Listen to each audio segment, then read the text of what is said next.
got into you? At Sunoco, we know how to fuel peak performance. Fuel your best. Fuller. Yeah. Needed F-150 for Smith build. Got it. Yesterday. I know. Don't forget my BMW. Gotcha. Check this out. All the major online automotive sites in one place. BMW, done. F-150, done. How's he do it? I can search nationwide. Even those classified sites. Auto Tempest, all the cars, one search. That's how I do it.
What got into you?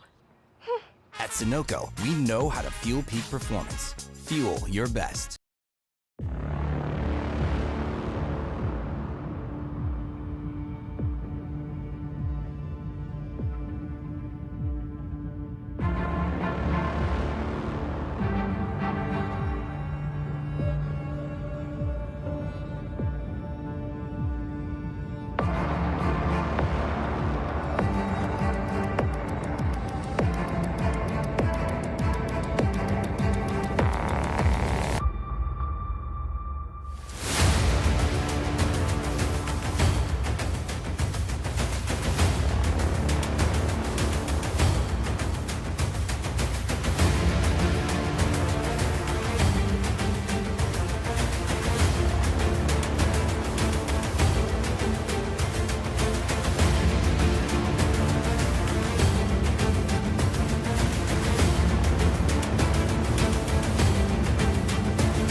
The world's center of racing, here tonight after a variety of 13 different races and the accumulation of 8 different winners. The final regular season event comes back to where it all started. Season 7 is about to decide its final 16 with the wild card in Florida.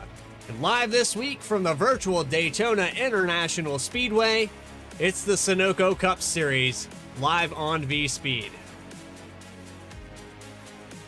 I'd like to welcome everyone in.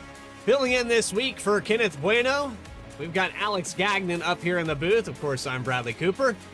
We've been bringing you coverage here on VSPEED all season long, but it all comes down to this, Alex. You've got the guy on the hot streak here that's getting set to qualify. He's won here at Daytona before.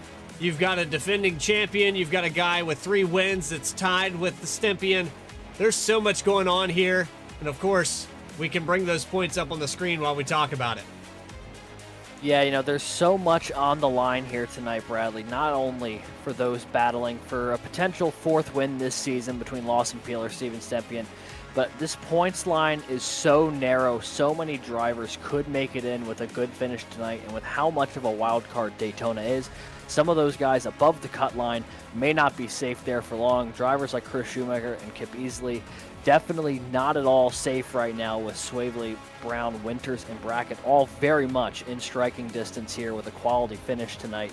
There is a lot of drivers fighting for those last couple spots, and quite frankly, nothing's going to be settled until the drop of the checkered flag here tonight with how many different drivers are still in contention.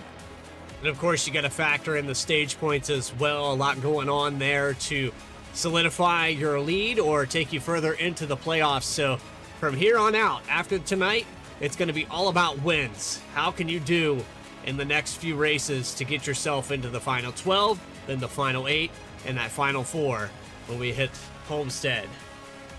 So, race analysis here. Like I said, stage is very important. The first stage will end here at lap number 50. Then we'll go on to lap 100, and then the final stage for 60 laps, all wrapping it up here for 400 miles, 60 mile per hour pit road speed limit with 4 tire sets available. Of course, tires not really at a premium at this racetrack unless you make a mistake, maybe, slide through the infield grass or, tear them up down the backstretch. But for the most part, guys are definitely going to come down pit road and get fuel, but they might go with no tires. It's a high chance. Yeah, especially when we start getting into the later stages of this race, when track position becomes that much more critical, knowing that the tires don't fall off is just that much wider of a window for drivers to come down and get fuel only, maybe 2 if you're feeling like you really need a little bit of extra grip out there, and then getting back on track as soon as possible. But when you're coming down pit road, especially on the green, you need friends here at Daytona. You need people to come down with you so you can have that drafting pack not only on the pit road but off of it as well. If you try and pit solo here under green flag conditions, it's a death sentence for your chances of winning a race here. And how does it feel when you're going down the backstretch at this place and you merge off of pit road and watch the entire field freight train and you pit by yourself? Even if you didn't make a mistake on pit road, you come in by yourself, maybe communication with teammates, or you're on a single car on the track right here, you're away from everyone. What kind of feeling do you have knowing that there is stage breaks to bail you out, but if that happens, you almost are guaranteed to not catch back up? Yeah, it's one of those situations. It's probably the most helpless feeling you can have behind one of these next-gen Cup cars. Most other times you have the ability to kind of drive your way back into contention, but with these restrictor plate super speedway packages, literally there is nothing you can do if you lose the draft outside of hoping that you and a couple other cars can get connected, reform some semblance of draft, and get back up there, or if there was a caution to come out to try and regroup things, because you physically just do not have the horsepower with that restrictor plate to try and get back into the group when they all fly by you at like 20 miles an hour faster than you're going. Yeah, it's a strange feeling, and we've all been there, especially if you've been part of the iRacing service, as it's as close as it gets to real life without spending over $500,000 to be out here on the racetrack today. So back to your race analysis and track map coming up on the screen. 2.5 miles, of course, just like we saw it here previously 12 races ago. Well, it hasn't changed with its 31 degrees of banking, 18 degrees on the front stretch. This track is known for its photogenic finishes. Ever since it opened back in 1959, this place has been putting on a great show, and similar to tracks like Talladega, the speeds will reach well over 190 miles per hour, especially in that pack of cars. But we're getting slowly closer and closer. We're going to take a look at that schedule We're just about wrapped up with qualifying. We've got Atlanta Motor Speedway and Richmond Raceway. A lot of variety here in the playoffs. Kind of one of every track type to look at. Yeah, it's quite the array in those 7 races for the end of the season here. You've got Atlanta, which is a track unique in and of its own these days. Richmond for your short track flavor. Watkins Glen to bring some road course to it. A big 2-miler, a super speedway, 1.5 miles, and then you got to end it with Homestead. Truly a really a truly varied tail end of the schedule here. But to get there and be able to run those running for a championship, you got to get through tonight. And while there's a few drivers locked in, there are quite a few who will be battling to try and even go to Atlanta with the purpose of getting ready to win a championship. Let's go DTH. Steve Stippian in the chat there. Yeah, we're going to have those details for you. He's on a sweep right now. I think every track that begins with the letter D right now has been won by the number 88. So that was an interesting little stat that Alex Gagnon put out there. He could sweep all 4 of them. But Daytona, it's a wild card. Like we said in the beginning of this broadcast, you never really know what you're going to get. There's no guarantees. You could qualify up front. You could qualify in last. You have about an equal chance either way. Yeah, as long as you stay with that pack, I mean, you know, we've seen cars starting way in the back of the field work their way up in a pretty short order to make their way to the front and end up winning this thing. And this racetrack really rewards just those who can make their moves at the right time. It's such a timing track, Daytona is, and I think we'll see that on full display here tonight. Well, here we go, getting set to grid. And I'm excited here for the final race of the regular season. Let's say we take you trackside now. Get those names up on the screen, starting on the pole here today. With a 49.296, it's going to be the 27 of Shane Wyatt. Next to him, by about a couple hundredths, 300ths of a second, is Garrett Brown in the number 16. Chris Progar in the number 7 is going to start in the top 5. He'll start in 3rd with Chris Shoemaker. He's in the top 16 here for these playoff points. Would like to add another solid finish to that. He'll start in 4th. 5th spot goes to Dakota Curtis, the league owner here in the number 43 with Charles Stevens, the newcomer, in 6th spot. A lot of rookies out here on this field. Colin Forrester in the number 31 looking to rebound after having some problems at Darlington. Alex Huffman, another rookie who had a phenomenal job all the way up to the last stage of that race. The 10 car definitely on track to get a podium finish. He's gonna try that again here today. Rounding out your top 10, it's Texas winner Zach Wilson with Stephen Harlow back here in the number 10th spot. The number 33 getting set to go green. Yep, back there in row 6, it's Chuck Feltz in the 75.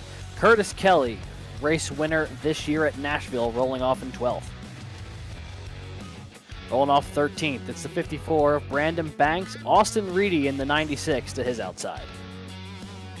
And 15th, Austin Shoemaker in that 14 machine. Alex Muscarella in the 48 to his outside. Row 9, Kip Easley right in the middle of that playoff battle for the final spot in that number 8 car. Justin Hendry to his outside in the number 1 machine. And row 10, it's the 94 of Jesse Whittington and the 6 of Dustin Reeves. 21st spot, goes to Joe Sanchez, 3rd in the playoff picture here, and Steve Stippian, 2nd. Pretty much tied here based off of points, I believe, so in the reset, he'll be really close to Lawson Peel. 23rd spot goes to Aaron Adcock with Justin Erb in 24th. 25th, James Kunkel with Bill Schoonover in 26th. 27th, Justin Winters, Wyatt Brackett in 28th. And rounding out your 30-car field here today, it's Richard Swavely, I just saw a reference to, gonna try to make the playoffs. He'll start 29th with Casey Knighton in the number 28. So no time attempted here for those 2 drivers. And I mean, if you're trying to make the playoffs, not qualifying here, I don't know that it matters so much, but it is a lot harder to avoid the crashes when you start this deep in the field. Yeah, it's almost one of those situations where unless the plan is to really try and ease up in the early going to give yourself distance from any potential early calamity, you know, you're going to find yourself in the mess because more often than not at Daytona, the trouble doesn't always originate from the front of the field, not usually at least until late in the race, but in the early going, it usually finds itself in the mid-pack when everyone's shuffling around for position. So right now, that 32 machine of Swaley is going to have a long way to go to get up to the front here and try and lock himself into the playoffs. Starting tonight, 9 points back of that final spot. And of course, the drivers that he's competing with in these situations are a little further ahead of him. We've brought the points up and talked about it there briefly, but it's very tight there on that cutoff. 9 points, 18 total, 9 above, 9 below. It's a very close race to decide it here at Daytona. I couldn't think of a worse place if you're trying to make it in and guarantee your spot, but at the same time, anybody could get a plate track win. So we'll have to wait and see how it all unfolds. Pace car pulls off for the first time today.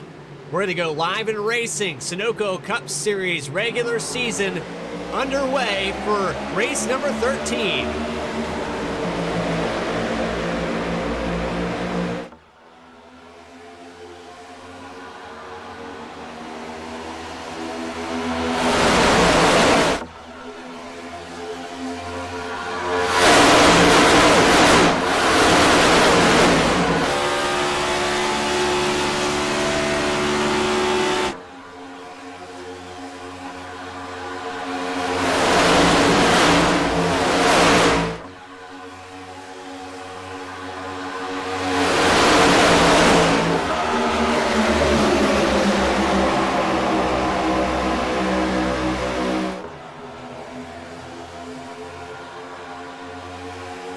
And coming by to lead lap number 1, it will be the number 27 of Shane Wyatt after starting on the pole.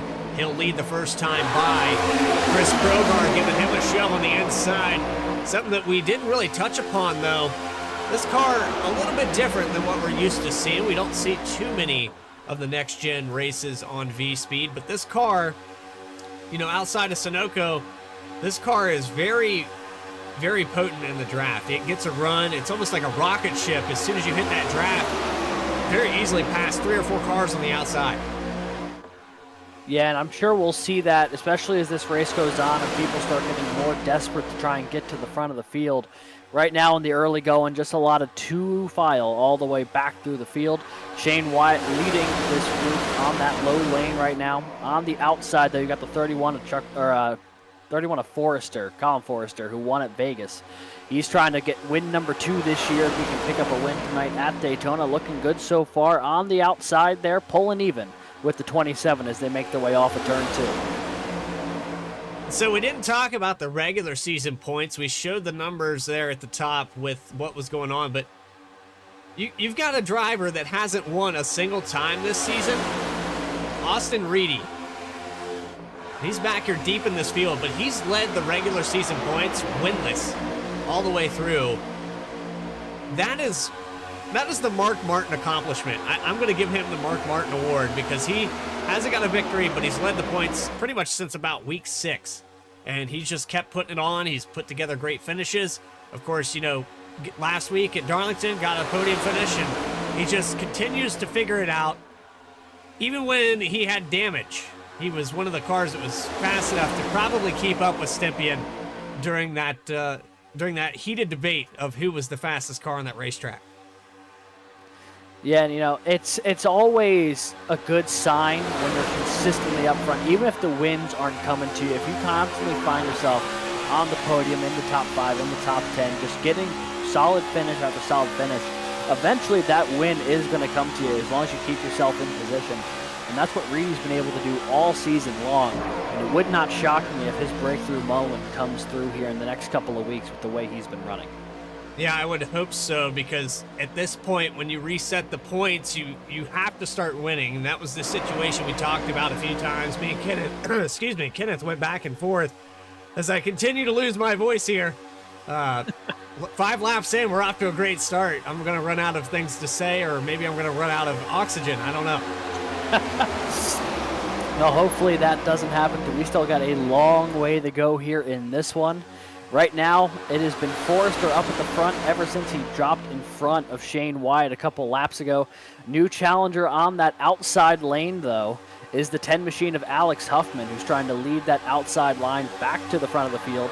Right now, both lanes still with a lot of support, but right now that lower line just seems to be the better place to be for the opening couple of laps. They've got about 3 cars fully clear before the battle for fourth picks up, and then it's 2 by 2 all the way back to the rest of this field.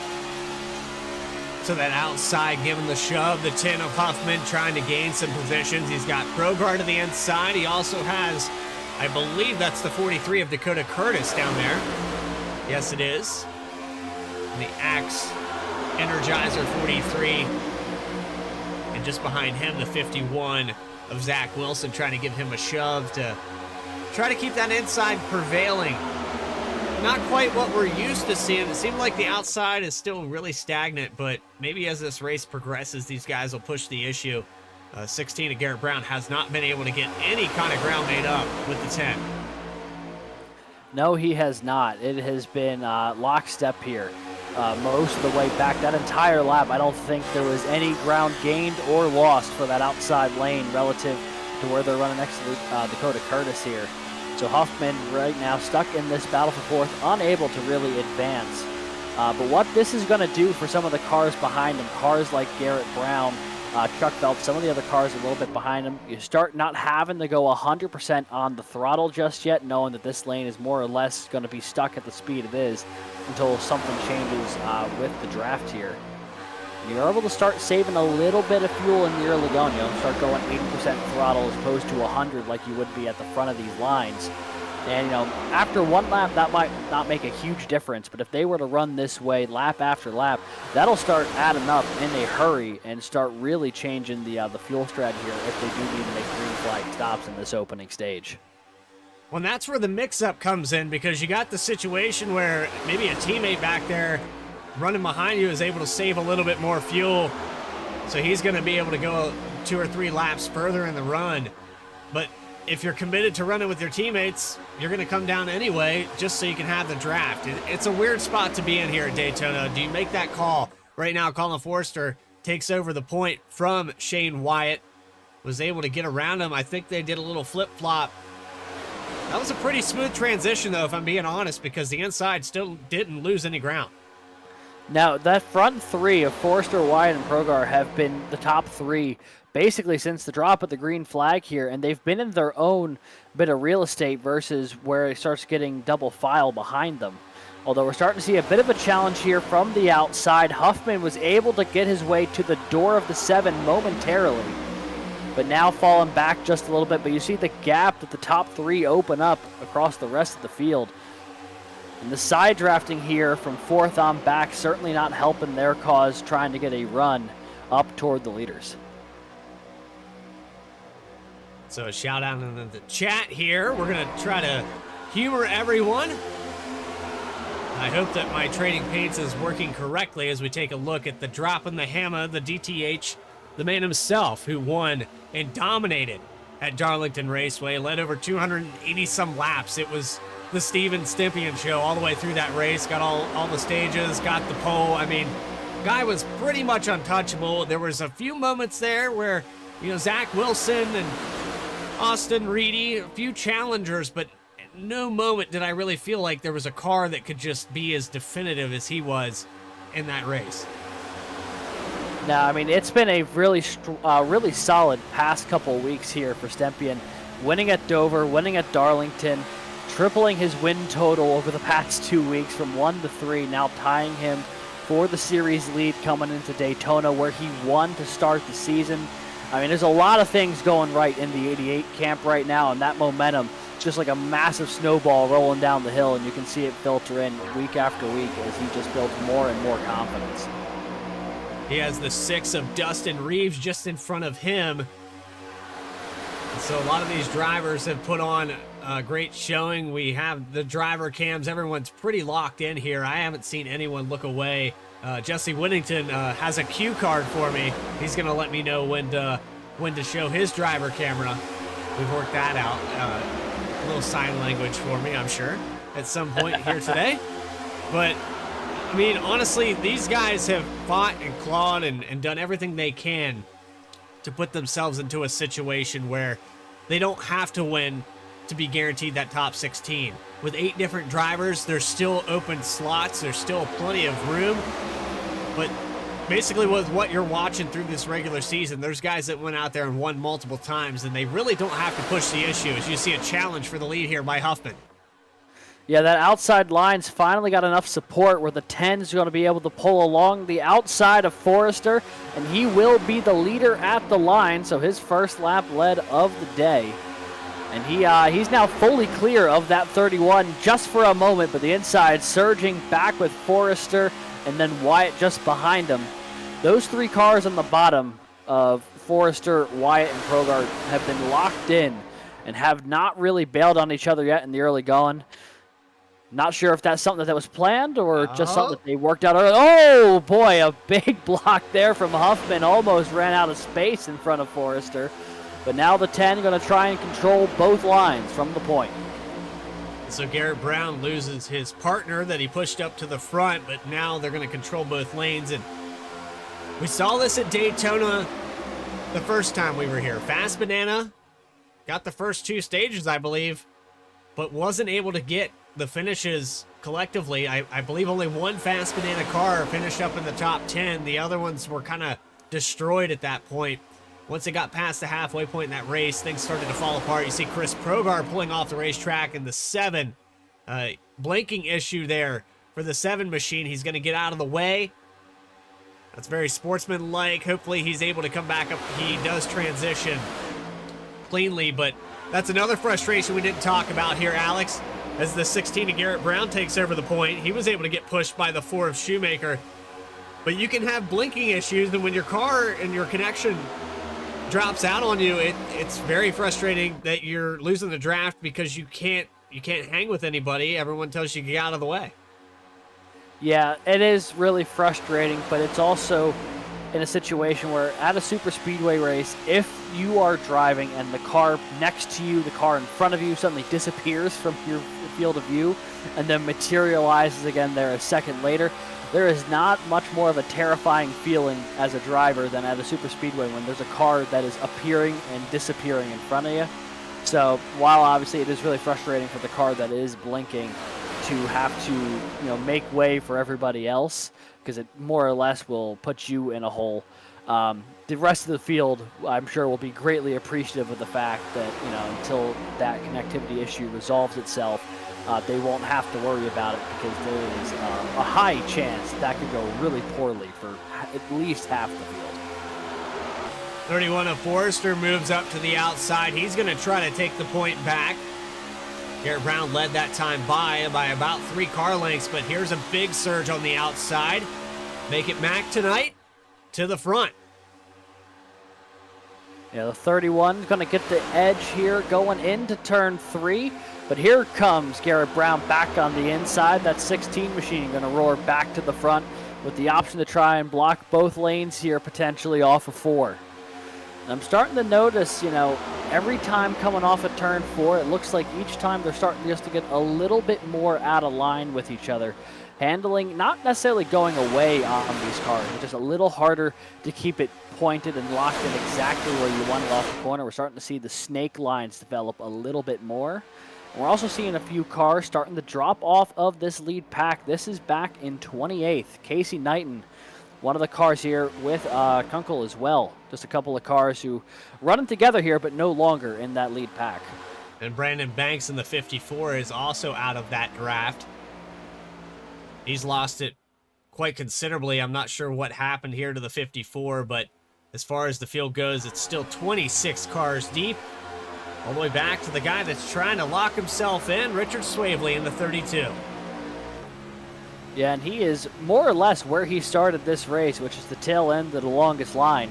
He's just gotten around a couple of people who have now lost the draft, but right now the 32 taking it easy in the early going, knowing that anything can and will go wrong here at Daytona in a moment's notice, and he's trying to give himself that opportunity to get out of the way.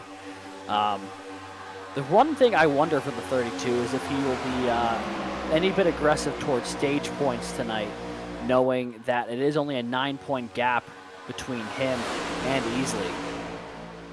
Well, if he's going to be aggressive, he probably needs to do so now. We are almost at the halfway point of stage number 1. Colin Forrester on the point. Chris Shoemaker, Garrett Brown, the top 3. Charles Stevens in the 84 getting a push here from, I believe that's Curtis Kelly in the 5-hour Energy 71. Yeah, the 84 and the 71, a couple of newcomers to the front of the line here. We haven't seen them a ton up front just yet, but they're going to try and get that outside line to work. Shoemaker going to bail on the bottom, and he'll lead this top group all the way toward the front of the field. There's the onboard with the 84 of Charles Stevens. They just got clear there. You saw him follow Chris Shoemaker down to the bottom line with a great push. Got the 4-car up to the point, but didn't elect to stay on the outside. Didn't really have anybody behind him to help him on through, so he's going to move up to 2nd spot, and I think that's about where the momentum is going to stop. The 71 of Curtis Kelly has lost about 6 positions since that transition. Yeah, with a couple of cars bailing on the outside, they just do not seem to have the numbers that inside line does, at least up at the front of the field, and they have lost a ton of speed. But now Huffman going to give it a go again on the outside. He was able to use that to take the lead before. So has Forrester. They're both going to make the jump to the high side, and just when it looked like the high side was starting to die out a little bit, here comes 2 cars to bring it back to life, and we are side by side for the lead. And 31 of Forrester going to lead this time by. Big surge there on the outside. Wow. 71 of Kelly. They're 3-4 cars deep. I'm not sure if the 84 got hot there, but they lost a ton of ground. They're going to lose another spot here to the 6 of Reeves. Now we find ourselves in an opposite situation that we did just last lap, which is, will anyone on the outside dive low to try and bring the inside back up? As we see some lap traffic of Banks ahead that the field's going to try and snake around here into turn 3. This is the weird situation we were talking about. Here they go. Here comes the freight train down to the inside. Banks just holding it up there as close as he can to the wall. Not a more scary feeling as a driver than watching the entire pack go by you. Really close there. Keep it up to the outside, nearly contact between the 7 and the 54. Looks like Banks will slot in here, though, in the middle of the pack, just ahead of a few other cars on the outside. It looks like Huffman almost shuffled out of line between Forrester and Kelly.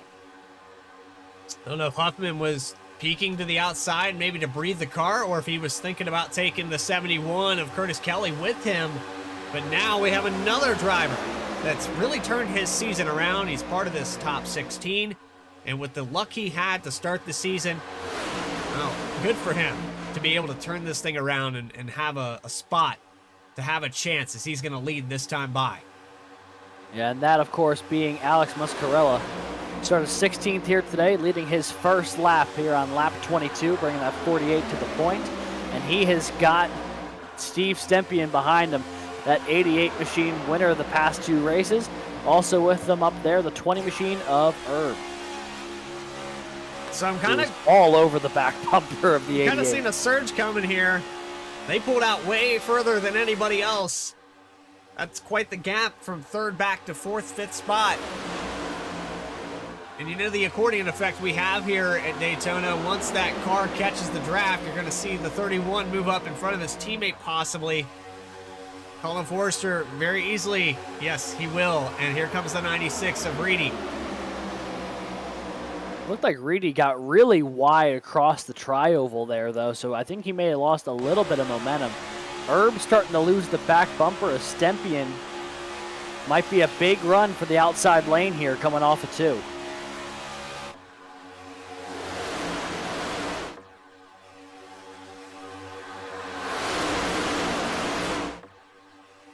Looks like the surge is coming. 31, he's figured out a way to get back to the lead several times. He'll take the outside, he'll drop down to the bottom. This top 10 has really not changed hands as far as drivers leading the race, but it has changed hands as who's populating the cars, pushing these drivers to the front.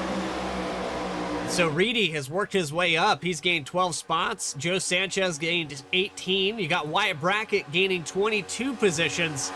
Everybody up here with the exception of Forrester and probably the 88 of Stympian. Actually, Stympian has gained 17 spots, so pretty much the entirety of the top 5 didn't start the race here. Yeah, and it's been a big shuffle for everyone, but I'm keeping my eye on that 31 machine of Colin Forrester. Already has a win that's locked him into the playoffs. But when we were here the first time around, he did bring it home with a top 10 finish. He finished 8th, but he qualified inside the front 2 rows and was hanging around the front of the field all race long. This 31 machine, he seems to have a little bit of the edge compared to some of the field in this restrictor plate super speedway style environment, and he's going to try and convert on it here if he can. He keeps finding his way back to the front, although right now that's going to be a tall order as this inside line opens up a 3 or 4 car gap before you get back to Forrester in 5th. And a car dropping out of the bottom, that was the 33 of Stephen Harlow, just outside the top 10 for the number 33.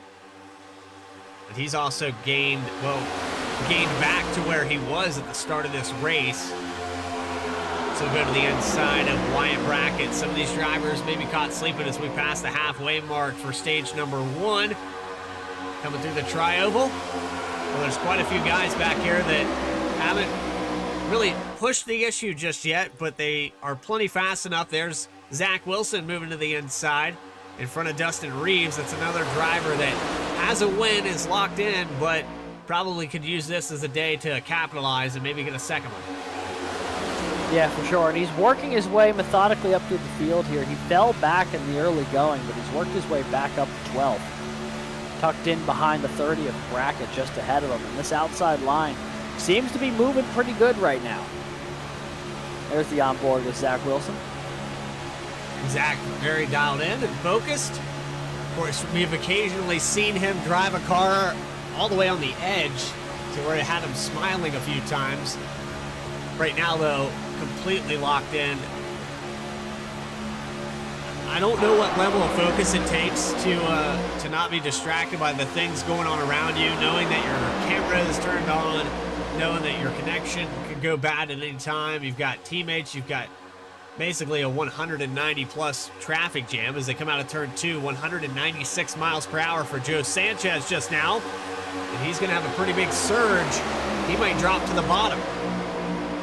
Yeah, I thought he might have. Looks like he's going to hang up on the high side here, which is going to open the door for that low lane to get a nose back in there. That's Muscarella on the inside, pulling alongside the 55. Now make it the 96. Now make it the 31. The inside line going all the way to the front, putting Muscarella back up in the lead.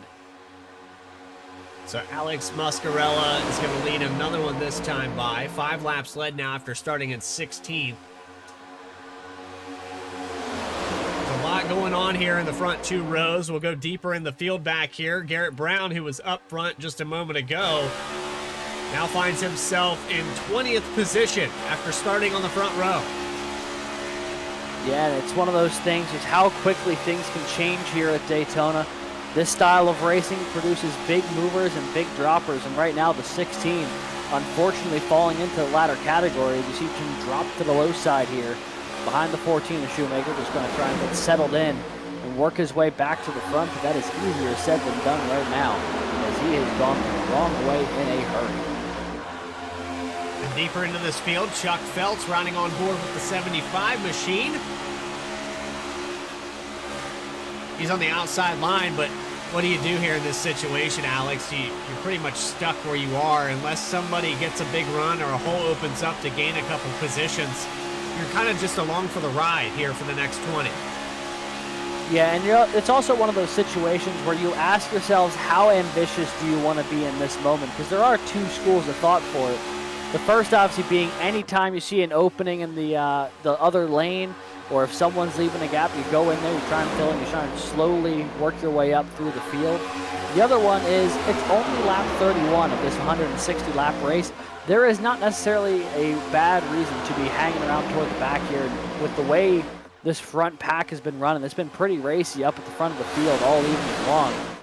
So maybe not a bad idea to settle in a little deeper in the field, just start logging some laps, get comfortable with the car, see how everyone else around you is running, and then use that as information for later when you're ready to make your move. So a learning curve here. Austin Reedy has learned how to get to the front, taking a page out of his teammate's book. Fast Banana on both the outside and inside rows. And that time by looks like Forster's going to get another one led. Outside did not get a good enough of a shove. Looks like DBR driver Joe Sanchez backed it up a little bit.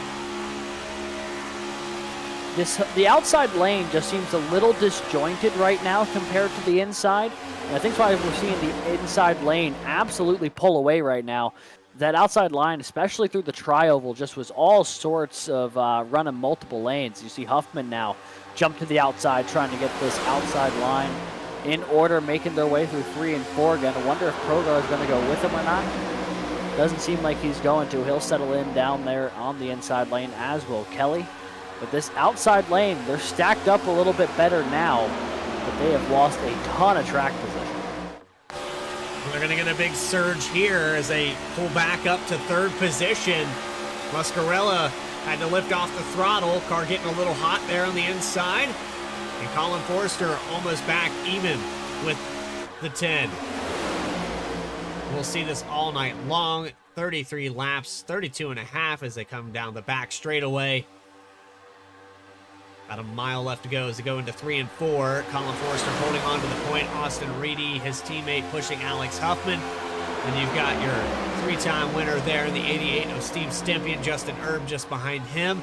And how about Chris Progar, who was having that blinking issue earlier in the race, kind of raced his way back into the top 10 at will. He really did. Honestly, I am really intrigued to see what the 7's got when he's ready to try and make his move for the lead. We've seen him running in like 3rd or 5th or so most of the day, but with how quickly he worked his way back through the field to get up here again when he dropped out of line for that blinking issue, makes me think that he has got something really dialed in right now. And it's just a matter of time before he tries to make his move up toward the front. At least getting from about 27th into the top 10 again, he was able to do so at will. Yeah, and this is kind of an art for him. Some drivers that maybe do good at 1.5-mile race tracks or road courses. It's a whole different ball game here when you're coming around a restrictor plate. Some guys just get it. They race that. It's just a racecraft in its own where you can work through and be methodical, pick apart the field, and you have to be aggressive at the right times. You can very easily end up in a bad situation. But the 7 of Progar knows this. He's worked his way back up to 7th, 8th spot. He'll go back and forth as you see the 96 of Reedy getting another push. Like the inside line as Huffman takes over the point just in front of Forster.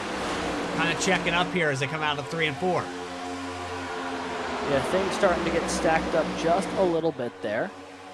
And it's still crazy to me think, oh, a lot of cars going to bail out down pit road here. Lap 35, the magic number for a lot of that inside line. 6 cars making their way down pit road.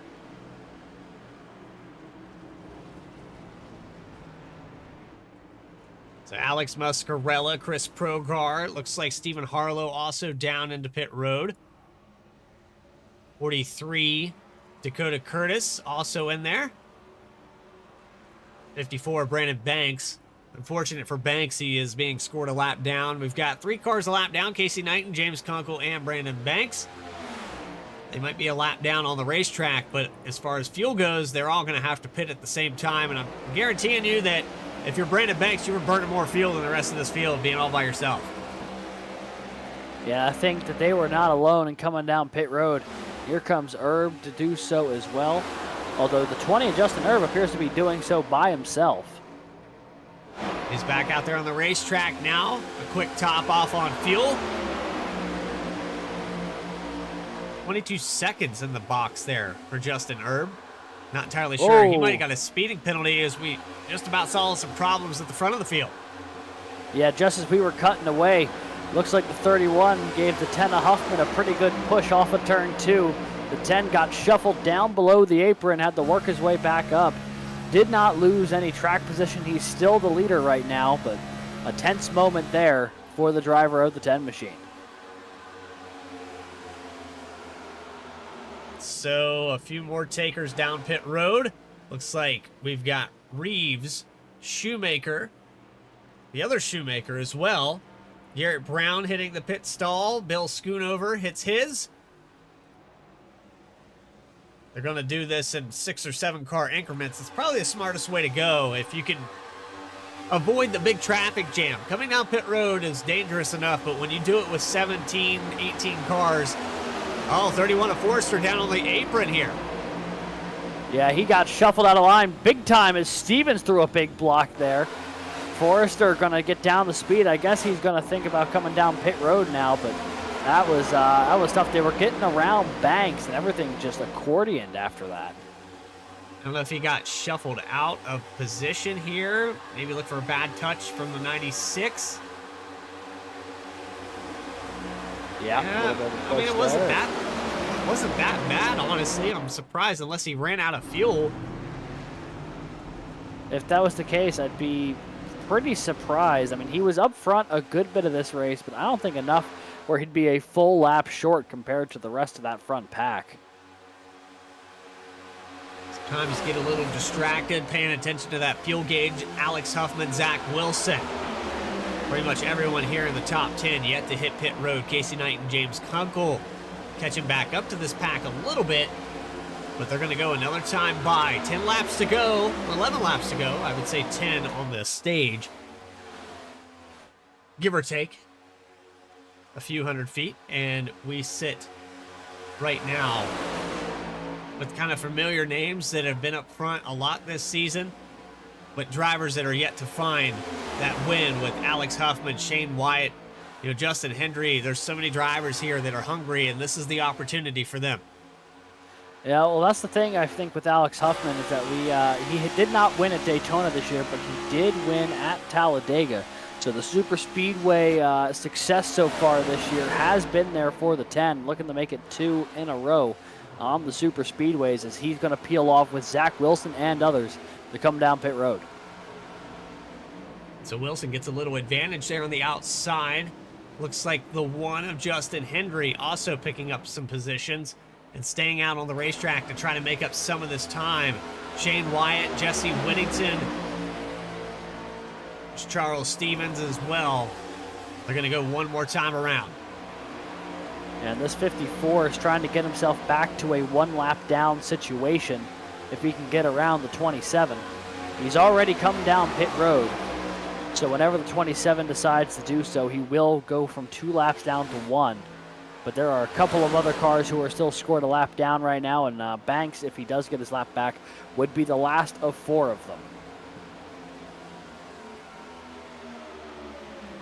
8 laps to go here in the stage. That race analysis back up on your screen here, so you can get a good understanding that the first 2 stages of this race go 50 laps each. Then it's 60 for the final one, 400 miles in total. The situation is looking pretty good here if you're guys like Wyatt Brackett, Curtis Kelly. 5th place on back here. They're connected. They're ready to go. Yeah, Reedy, Brackett, Kelly all lined up here, nose to tail. 4th, 5th, and 6th right now on track. However, will cycle to the front whenever Wyatt, Whittington, and Stevens come down pit road. And here they come. And here they are now. So this should be the final 3 cars to come down pit road. The 54 of Banks. Oh, Worthington, the 31 of Forrester still on pit road. So speeding penalty possible here. He's 4 laps down now. He might be having some technical issues. He pulled off the racetrack there earlier down the backstretch. Gonna try to get it back up to speed here for your pole sitter, Shane Wyatt. Doesn't look like it's gonna be enough. Here comes Reedy. Yeah, they're gonna go right on by as Wyatt tries to get back up the speed there off of 2. You also see the 20 of Justin Erb in the middle of that. He is a lap down, though. Problems so for he's trying Justin to get Erb. himself back on the lead lap. He was one of the cars who pit by himself. So that's how quick the situation could change. You saw the 20 running up there in the top 10 a lot to start this race, but unfortunately misses the window to pit with somebody, loses a ton of ground, and the freight train of just 3 cars gets by. Will they get reorganized in time back here with Shane Wyatt? Looks like Jesse Whittington, and then you have the 10 of Huffman sitting back here lurking as well. There's a bunch of cars coming. I don't know if they're going to get there in time or not. Yeah, it looks like Steven Stempien's leading the big pack back to him. They're about to absorb Wyatt and Whittington here in a moment, and then they'll be able to claim that they have cars from 4th on back, but it is a massive gap up to the top 3. Reedy, Brackett, and Kelly did a great job on pit road, getting off in time and getting lined up in a hurry. As you see Stempien here trying to get around the 94 and the 27. 27 said no, and big hit there on the back bumper. Stempien said, I'm going to go. I'm going to keep going. Get out of my way. Big Oh, wreck they're with right 7. behind him. Chris Progar around, cautions out, just shy of the stage. Herb's involved, Progar. I think Whittington was in there. Boy, I think that that may have started with what we were seeing on board there with Stempien.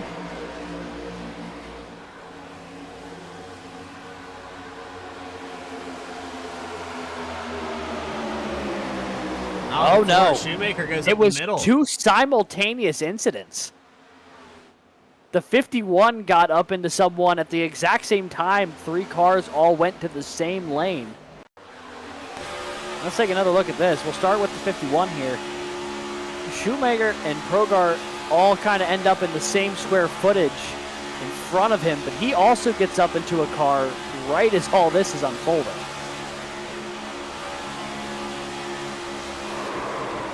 Oh, sorry, car got into the 51. I saw him go sideways. So we'll watch this one more time from the drone camera as they come across the tri-oval. But yeah, back there was Zach Wilson. I think that was the 8 machine of Easley that got into the side of the 51 possibly here. The 22. Oh, the 8 got the 22 around. Yeah.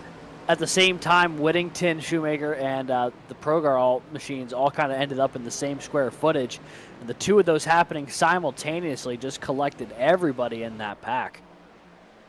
So heavy damage here for the 43 of Dakota Oh, Curtis. that don't look good. The left front toe completely knocked out.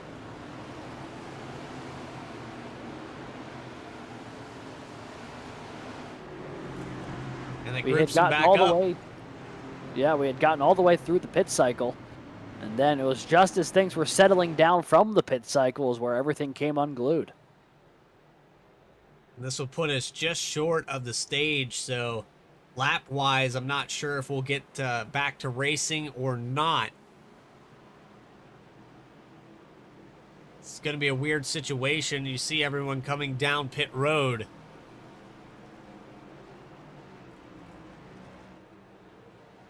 Yeah, basically the entire field making stops here just to top off on gas. Maybe actually a few folks getting tires as well, but not everybody. Gonna have some of that Sunoco race fuel to make it to the next stage. Reedy down and away. Few cars electing to take 4 tires. Reedy gonna win the battle off of pit road. But staying out on the racetrack, a few cars with Alex Huffman. Steve Stempien gonna win out of pit road. So Reedy took 4 tires. Stempien just fuel only. Flying. Yeah. The different call and strategy there from the 88 got him up in front of most of everyone coming off of pit road, but they'll leave the 10 and the 20 out there.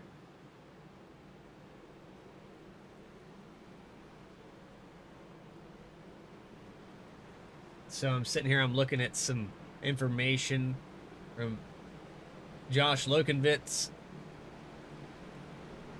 Looks like stage 1 has been decided here. So we'll read off with Austin Reedy, Wyatt Brackett, Curtis Kelly, Shane Wyatt, Steve Stempien, Stephen Harlow, Alex Muscarella, Jesse Whittington, Chris Progar, maybe, in 9th, and Chris Shoemaker.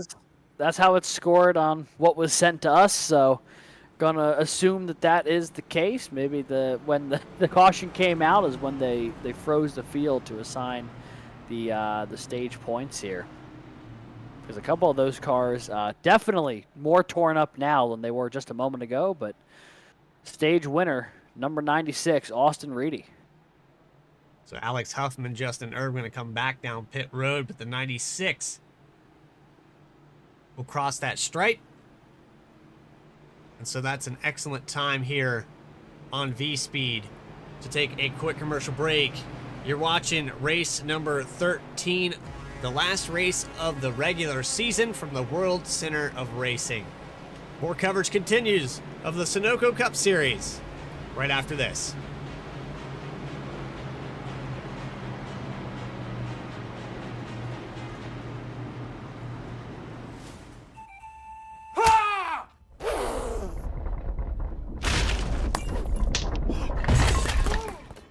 What got into you? At Sunoco, we know how to fuel peak performance. Fuel your best. Fuller. Yeah. Needed F-150 for Smith build. Got it. Yesterday. I know. Don't forget my BMW. Gotcha. Check this out. All the major online automotive sites in one place. BMW, done. F-150, done. How's he do it? I can search nationwide.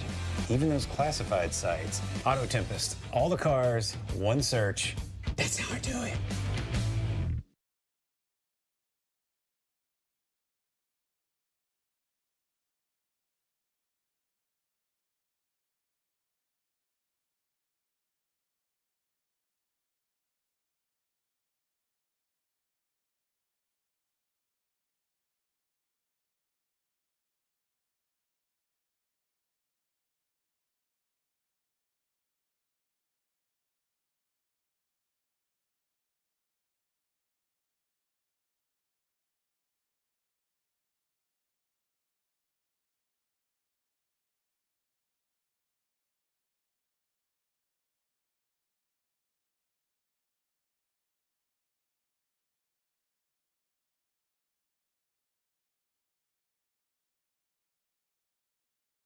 Live from Daytona, green flag is out for stage number 2. I don't think that we have our stage, but I mean we're 2 laps shy, so maybe we don't have our stage winner yet.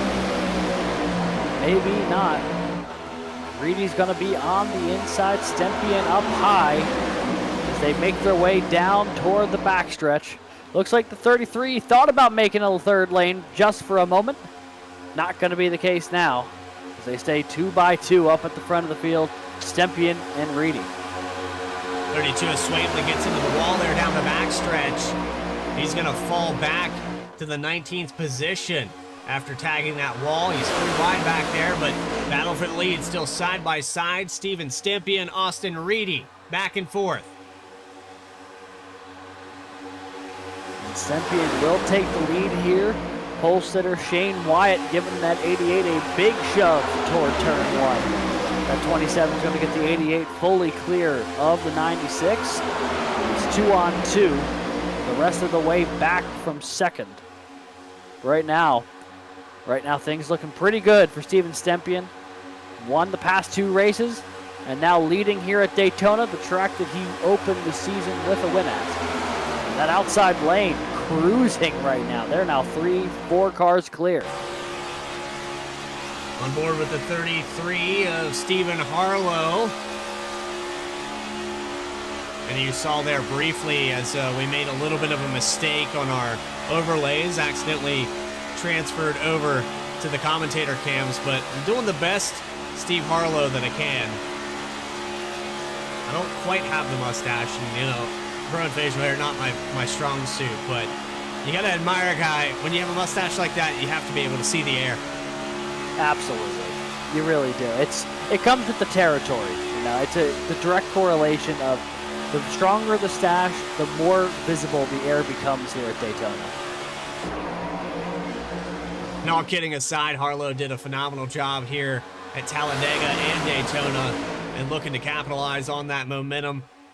Coming back after a little hiatus, And the 33 to the outside, giving a push to Wyatt, Shane Wyatt in the 27. 27 car almost caught up in that carnage as he got that bump across the tri-oval, but thankfully was able to survive for a few more laps anyway, as Stepien gave him a little shot there going into what could have been a great finish had we not had that yellow. Yeah, now we're getting some breaking news up here in the booth. One of the dominant cars from the early going of this race was the 31 of Colin Forrester. Just let everybody know that he popped the engine. Engine expired on the back straightaway when we saw him get shuffled out of line, and that is why he has not returned to the track since. No more engine on the 31 machine. His day is over. And so we kind of wondered about that. We didn't see any smoke come out of that machine, so it's kind of surprising that we didn't see anything from that, but just engine power cut off and inside line trying to get reorganized. Very easy to do here at Daytona, and I know with all the Fast Banana guys, they try to stay as connected as they can, but that's one less driver here that's going to be able to help any teammates. So Austin Reedy got the stage, but now he's a car shy to help him push to the front. And Steve Stepien knows that. Starting to flex here, dropping the hammer, taking over the point.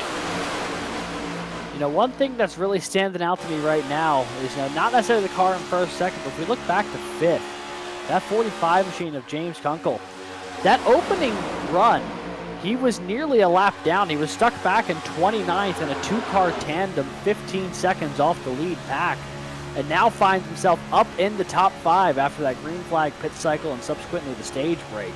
So a great rebound so far for the 45, and now he's got himself right where he'd like to be.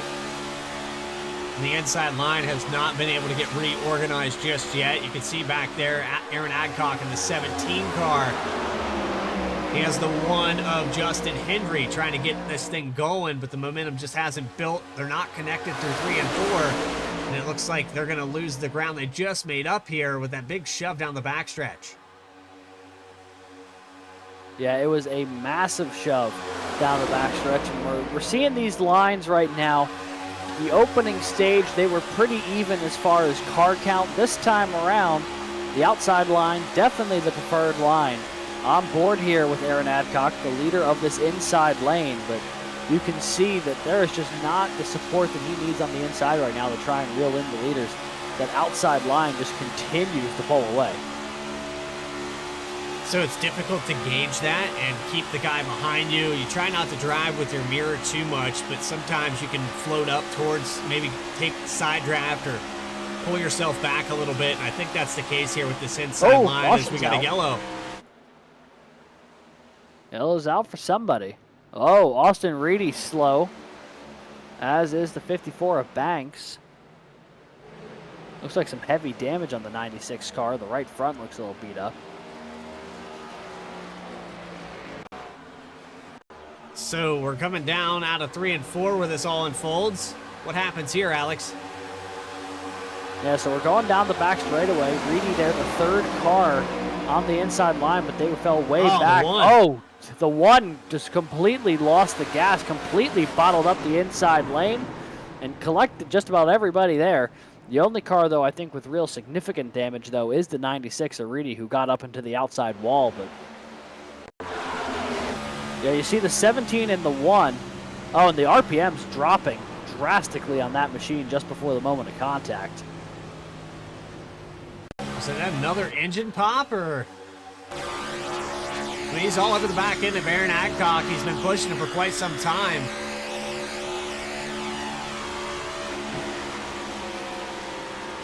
Yeah, it just completely loses him, but the RPMs dropped on so drastically. It's like he completely stepped off the throttle entirely, or there was an engine issue with the 1. Those are the only two things it really could have been, because, I mean, he gets to the middle of the corner, and then the RPMs just flatline on that thing.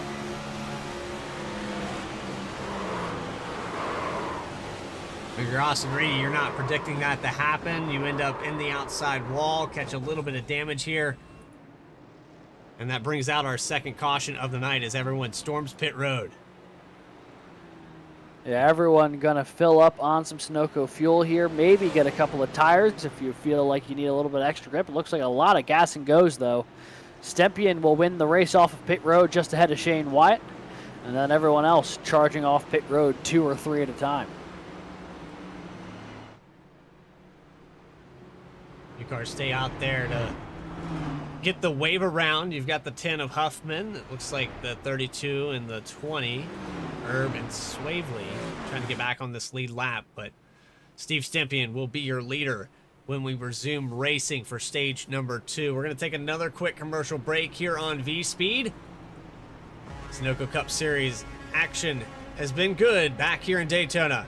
More coverage continues after this.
Back here at Daytona, Steve Stempien going to lead them into turn 1. And that's our third restart after a caution today.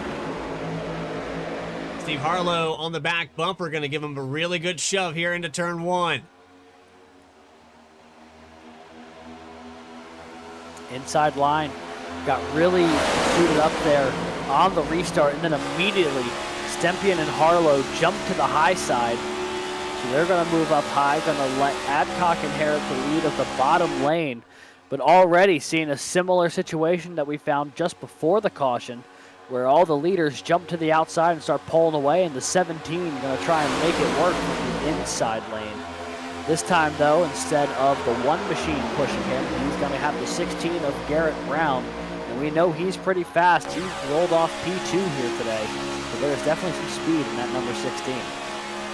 Definitely speed, but does he want to get in the same situation you saw just a moment ago? With Hendry, yeah, he blew the engine, I'm pretty certain. been a peculiar case of that tonight. It's not too often, especially in the next-gen cars, it's not too often we start seeing engine failures. And already, definitely one, likely two, that we've seen here tonight. The Hendry one, I don't think is confirmed. I mean, all signs pointing to it. So a couple of them run into some issues. Both cars that have been on the inside lane, which I find interesting. I don't know if there's any correlation with the lanes there in that, but, you know, causation and correlation, two different things, but just a funny note as you see Aaron Adcock here take the lead for the first time tonight. He'll jump to the high side in front of Steven Stempien in the 1. First lap led for the 17. Dives back down in front of Garrett Brown through 1 and 2. Zach Wilson has worked his way up to 3rd. Looks like the outside falling apart a little bit here. But as I say that, another surge down the back stretch. 33 of, looks like Harlow back on the rear bumper of the 88. Stempien going to try to get another one. And here comes Chuck Phelps in the number 75. Highest point for him today, up to 5th. Yeah, 75's on the move. So is the 51 of Zach Wilson. But Garrett Brown was shoving the heck out of Adcock up there. And he's letting that whole inside line prosper because of it. On board with the 75 up to P4. Qualified 11th. And this is by far the best he's run so far tonight. Just ahead of Joe Sanchez right now, trailing Zach Wilson, that 75 car. So, biggest losers of the race. Got to talk about the 43 of Dakota Curtis. He has heavy damage in this 43 machine earlier in this run. He was part of that first caution that brought out the yellow just before the stage break. It looks like he's gotten that car fixed, but still, he's going to be 10 laps down. And in order for him to get back, a lot has to happen for him to have a shot. Yeah, right now, running 28th, which is, you know, he is 10 laps down in the middle of the pack, but a lot of things would have to change for him to get back onto the lead lap. It'd be very unlikely, I think. At this point, it's just going to be a battle of attrition for the 43. How many people can he outlast in this event to gain positions there in the mid-20s? Well, there's a lot of racing left to be done here, as we saw just a brief little mishap with the connection. I believe that was the 8 machine, maybe the 9 with Bill Schoonover.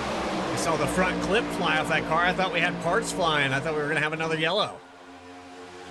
Yeah, almost a possibility. And on board here, I believe, with the 96 of Austin Reedy, who is currently scored 21st. He was one of those cars caught up in that incident just a couple of laps ago. Still on the lead lap, going to try and work his way back toward the front of the field. And, you know, I think about the fact that of the cars who really led a lot of laps at the last time we were at Daytona, you know, the top 4, top 5 lap leaders per se, Steve Stempien was the guy who led the most with 80, and he's still very much in the hunt here, in the top 10, has led laps tonight. He's been looking pretty solid. And then the next 3, Mario Miranda, who's not in session tonight, Colin Forrester, who just blew an engine, and then Austin Reedy, who was just caught up in that incident. And then also 5th, if you want to count it, Austin Shoemaker, who was also caught up in one of the earlier incidents tonight. So a lot of the cars who were at the front in the previous Daytona race already running into some issues here in the opening half of this race. Maybe not a good omen for Steven Stempien with the way the other lap leaders in the previous Daytona race have fared so far. Oh, you're not going to be a very popular guy in this chat if you say that. I can tell you that right now. That's fair. They bleed 88 out here, I think. Popular guy, I've seen already a lot of folks polling for him in the chat. Popular driver, and why wouldn't he be with the success he's found as of late? So a driver that I do want to kind of throw out there on the names is winless this season still. And he's all by himself. He was caught up in the problems you mentioned earlier. Now working his way back towards the top 10 as we have a little shuffle there on the inside. Looks like the outside line with, I think, the 71 of Kip Easley, or the 8 of Kip Easley, and the 71 of Curtis Kelly. And the 9 of Bill Schoonover. I keep confusing the 9 and the 8. Big surge here on the outside. And Schoonover might be taking the lead here for the first time today. That 9 machine rocketing to the front with the 71 hot on his heels. Adcock continues to try to show the way on that inside line. with Garrett Brown glued to his back bumper. And these 4 cars got a little bit of separation down the back straightaway. But they're just going to let these lines pull right to them here off of 4. See, Austin Reedy has worked his way back up into the mix, as has Muscarella. And officially across the line, Schoonover getting his first lap led. Kelly looks to the inside, thinks better of it, sticks with the back of the 9 car. And they go into turn 1, dive to the inside. They get clear the 91 cleared himself off the 17. That was really close for Austin Reedy and Aaron Adcock.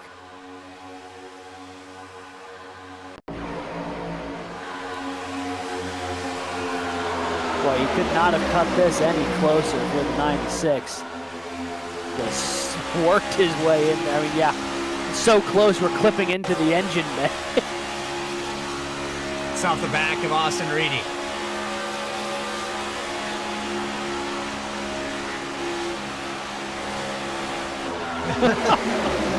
Yeah, he was clear. Much closer than that. He was clear. He was clear in the sense that the 17 wanted to be a bit more aggressive there. I think that could have ended disastrously for them both, but rightly choosing self-preservation, and they both carry on. 3rd and 4th car on the inside line right now. It's Kelly and Schoonover leading that inside group. Muscarella's got Alex Huffman on his back bumper, and the 2 of them, along with Brackett, going to take a 3-car run on the outside. The 48 might take the lead here off of 4. He's got a nose ahead. Will he be able to hold that momentum, though, off the corner? Looks like he'll hold it just enough for a lap led. Looks like Huffman's going to shove him even further than that and leave him out to dry. Now the 48 in no man's land up there. There's not another car until you get back to Garrett Brown in 6th. Going to leave the 48 to just plummet down that outside groove there. These cars working their way on the inside. Now the 16 going to get right up to the back bumper, give him a big push down this back straightaway. Lost about 5-6 car lengths to the lead, but now a big surge here from Garrett Brown in the 16. There's the 84 of Charles Stevens just behind that. He's about 2 car lengths back. I think if I was the 17 of Aaron Adcock, I'd move up to the outside here. He's thinking about it, didn't do it. Yeah, the 17 clearly has been more comfortable at the bottom of the racetrack all race long. We've seen him pop up high a couple of times, but the vast majority of these laps, he has glued himself to the apron, and to good effect so far. I mean, he's led a number of laps and been in the top 5 quite a bit. But right now, debating if it's worth trying to make the jump to the outside.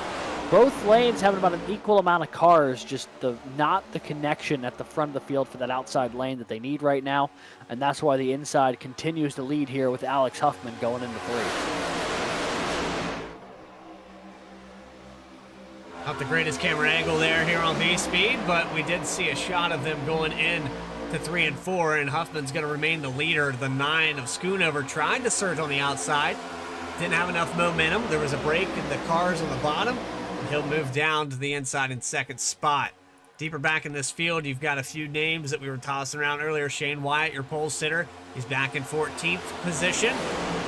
Then you have the 33 of Stephen Harlow behind him in 18th spot. So a few of these guys have fallen out of the top 10, quietly running their day, taking away these laps as we come up on 20 to go. 30 to go, rather. Yeah, at this point in the run, you've run about 70 laps so far, so you know what your car's doing. You also start getting a good idea of what everyone else is doing. And you reach the part of these super speedway races where you really are just focused about self-preservation and getting yourself in track position if you can.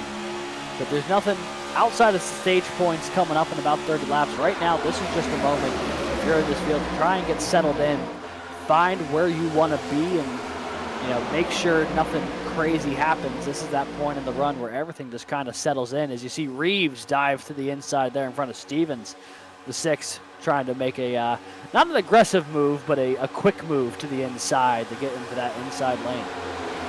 When we saw Stevens and I believe the 84 and then the 4 car of Shoemaker, they also dove down just prior to that. So the inside was leaving a lot of gaps to fill. Those drivers knew that. And we might be approaching kind of that mark where these guys are predicting, hey, if I come down pit road, maybe cut this run in half. I can get back up to speed and maybe make a run at any of these guys that are maybe a little bit better on and off of the pit exit. I know that that was kind of a factor for a lot of these guys that were up in the top 10. The first round of green flag pit stops, they went a lap down, some of them. Yeah, they certainly did, and that's definitely not anything they're going to forget the next time they have green flag stops. It just re-emphasizes the importance of pitting with your friends, finding a couple people to draft with, and also making sure that you can't afford a mistake on pit road at a place like Daytona. Austin Shoemaker going to try his first time at the lead coming out of turn 4. I don't know if he's going to get the lap led or not. It's going to be really close here as they come through the tri-oval. I believe that 14 did get that lap. I think he did by just a maybe the splitter, not much more than that. The 14 here is getting a big push from Stempien through the middle of the corner. Huffman kind of by himself. Schoonover really stacked up with the rest of the inside line, but not to Huffman's back bumper. We'll see this run form as Stempien gives a nice push to Shoemaker down the back straightaway, trying to will him to the front of this field. A little bit of an off-center push there. You heard the 14 lift out of the throttle there briefly. The Mahindra 14 loses some ground, and Stempien probably would prefer to be the car in front of this right now so he could get clear, but we've got trouble. The 30's around. Oh, and they're collecting everybody. Reeves around. Adcock's around. Wyatt into the wall now. Oh, boy.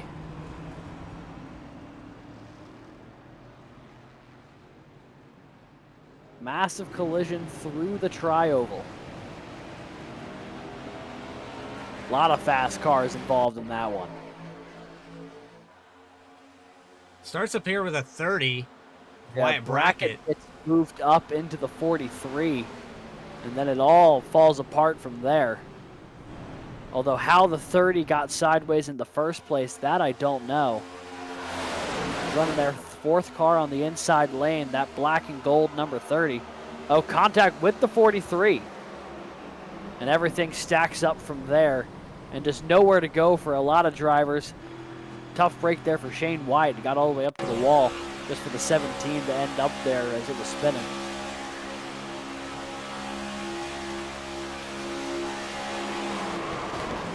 I'm sure that's not going to be a very popular moment with some of these drivers, as the 43, to my knowledge, was not on the lead lap.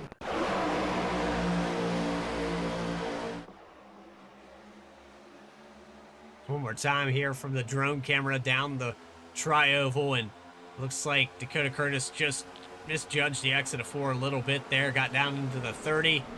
The 6 of Reeves goes sideways. Looks like the 51. Zach Wilson gets a piece of it as well. And we start to see that trend of cautions breeding cautions. We're 76 laps into this thing. It looks like the yellows are getting a little bit more frequent here, Alex.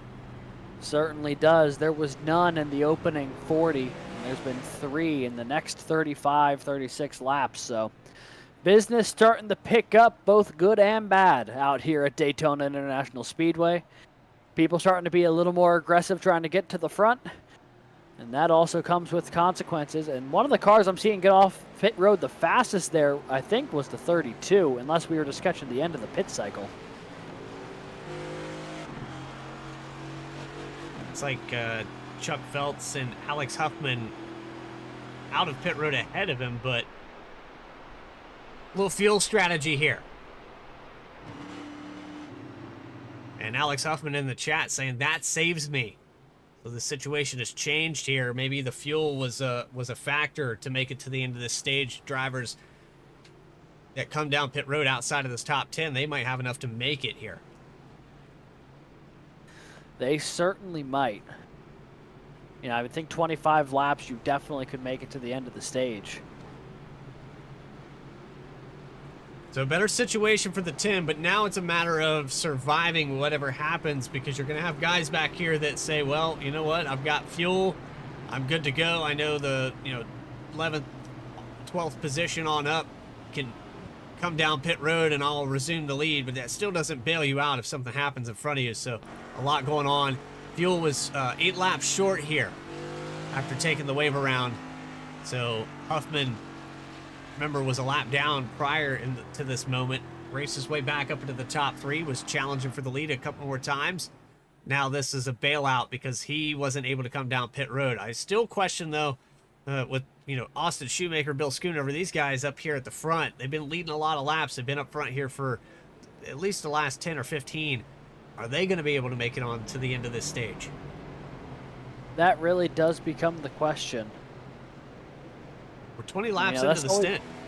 Yeah, I'm about to say, when it comes to races like Daytona, I think these super speedway races are always underappreciated fuel mileage races. So thinking of the classics like a Richmond or a Pocono, but Daytona always seems to have a major component of fuel saving involved. So I think that will come to show itself here in the next 20 or so laps of who can make it to the end and who will try and flip the stage to get the track position for stage 3. Lights are out on the pace car. Lights are on this racetrack. First time we were here, the sun was out. Debuted season number 7. Doesn't seem like it was all that long ago. VSPEED picked up this contract back all the way in March, or actually February 25th of this year. That's how long we've been at it. Long season, but an entertaining and compelling one throughout. And so far, Daytona writing itself another thrilling chapter so far. I mean, we've had great racing up at the front of the field through the opening 77 laps. And I'd imagine every lap that ticks away toward the end is going to get that much more heated up at the front of the field for those trying to potentially win their way into the Sunoco Cup Series playoffs. Pace car going to pull off this time by Austin Shoemaker, Bill Schoonover on the front row to lead him into turn 1. Another restart here, and the race recap up on your screen. Stage 1 winner Austin Reedy, who picked up some damage there in one of these cautions. Well, he's sitting back all the way in 24th position. Green flag is out. We're back underway at Daytona.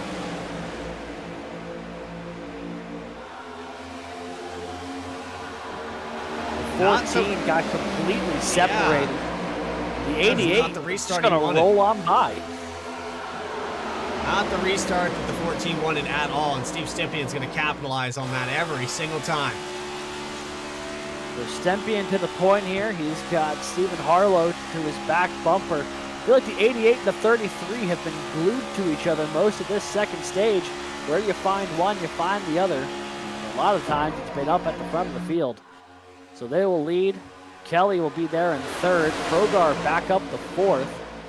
And the 45 of Kunkel in fifth there. That's where everything starts getting too wide after that. Look at everyone fan out here across the line. That was wild. Everyone got to the tri-oval and decided it was time to change lanes. Chris Krogar, who got caught up in an incident, was also blinking on the racetrack. He's been in and out of this top 5 several times today. But back up to third, riding on the back bumper of Steve Harlow on the outside line. He definitely has the projection and the speed to be up here for the end of this thing, but he's going to have to try to avoid the mistakes. He's been a part of a couple different things here. Green flag pit stops also didn't go his way, and so the Kenwood number 7 is going to have to figure out what he can do to stay here. He's able to get here, but it's just a matter of how long until something happens. Yeah, and the good thing for him is that every time he's been shuffled out of the top 5, he's been able to work his way back to it. The problem is you can't keep cycling back and forth through the field and give yourself a reasonable chance to win. You got to be able to stay up there for a little while to make something happen. As you see this inside line starting to get reformed. Kelly had fallen as far back as 10th last lap down the backstretch, but now Schoonover jumps in front. The inside lane stacked up nicely, and they have moved their way back up here to around the 4th position as they try to make their move on the inside of 3 and 4. The 9 looking to get to the inside of the 45 machine. So they'll have a big surge coming out of turns 3 and 4. It doesn't look like it's enough this time around. There's the 4 on the outside. Chris Shoemaker not really pushing the issue. A little blink issue there from the 9 of Schoonover, and Kelly gets out of shape trying to figure out where he's going to reappear. Yeah, always scary when someone blinks. Luckily, though, it was only the one heated, like we saw with Progar's case earlier in the race where he had to bail out of line. So you see the 71 going to give the 9 a big shove down the Daytona super stretch. Going to try and pull even here with Stempien and Harlow. He's got in the nose past Harlow. And now it's a matter of can he get around the 88, and I think he will. Nose passed on the 88. He's going to move up to the high line. Not yet. Looks like he thought about it. Stempien, he definitely thought about it. He saw the momentum swing, but they're going to have to try one more time.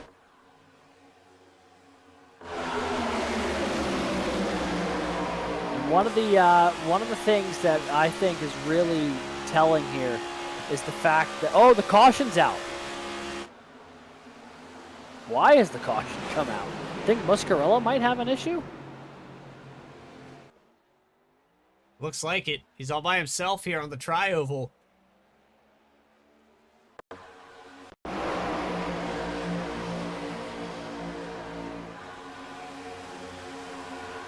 Let's see what happened here. He was running in the back of the pack. Kind of got into a 3-wide situation and then lost it through the tri-oval. He went inside a little bit. Stevens jumped to the outside immediately. And before the 48 could get back in line, the 84 was there and the two made contact.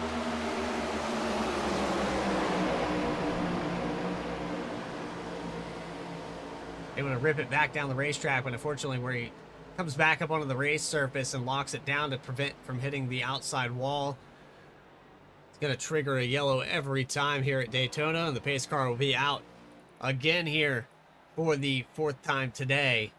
You don't include, the stage break here tonight was also a real caution. We had a big problem there through the tri-oval, so it's going to be Steve Stempien, Stephen Harlow.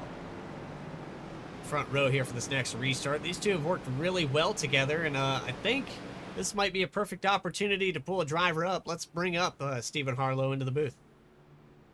Absolutely. Move him over. Steve Harlow, Bradley Cooper, Alex Gagnon in the VSPEED booth. You got a copy? Yeah, I got you.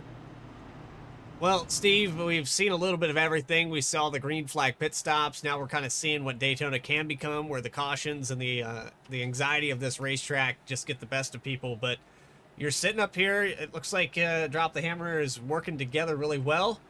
What's in store for us here for this stage 2?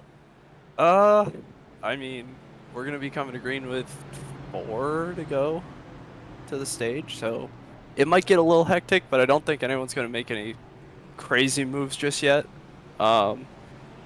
Really, everything's just about surviving until about 20, maybe 30 to go, getting through that last green pit stop, and then it's balls to the wall. We just got to get there first. Yeah, I was going to say, you got to get there first, but you've seen quite a few teammates get caught up in things here today. You've seen the competition kind of swing back and forth in the top 10, but you started back in 10th. Stempien started even deeper in the field. How did you guys end up finding each other? I mean, it's just sort of it's a work in progress most of the time. Just kind of we got people in the chat talking about, okay, I'm here. We're all trying to get together and make stuff work as a group so we can, get to the front and kind of control the race. Setting up for a pretty good one right now. Well, and finally, that brings us to my final question. If it comes down to it, the 88 car with his 3 wins, is he going to push you to the win? Have you guys communicated that yet? I would hope he would, since we're affiliate teams, but, Stempy likes to win his Daytona races, so it might come down to who's going to beat who in a drag race. Might lose that affiliate funding if you give him a good door out of turn 4. Oh, yeah. Well, I appreciate your time, Steven. Good luck out there as we'll get set to go back green here in a little bit. Of course. Thank you. Enjoy the show. Stephen Harlow in the number 33. He'll be restarting on the outside or inside, whatever the 88 elects to do. But, sometimes the situation, you've got affiliates, you've got teammates, you've got all these people that surround you. But then at the end of the day, everybody wants to win this race, Alex. How difficult is it to make that choice of who do you want to go with, or do I leave a guy out to dry? Yeah, it really, I think, comes down to a lot of the times just where do you find yourself at this moment in the season? Because obviously the first thought is you want to win more than anything else. That is the number one thing. But, you know, if you find yourself in a position where you're already locked in and your teammate might not be, in a case where Stempien is, but Harlow is not, maybe you do try and give him a little bit of an extra nudge to get to that postseason berth.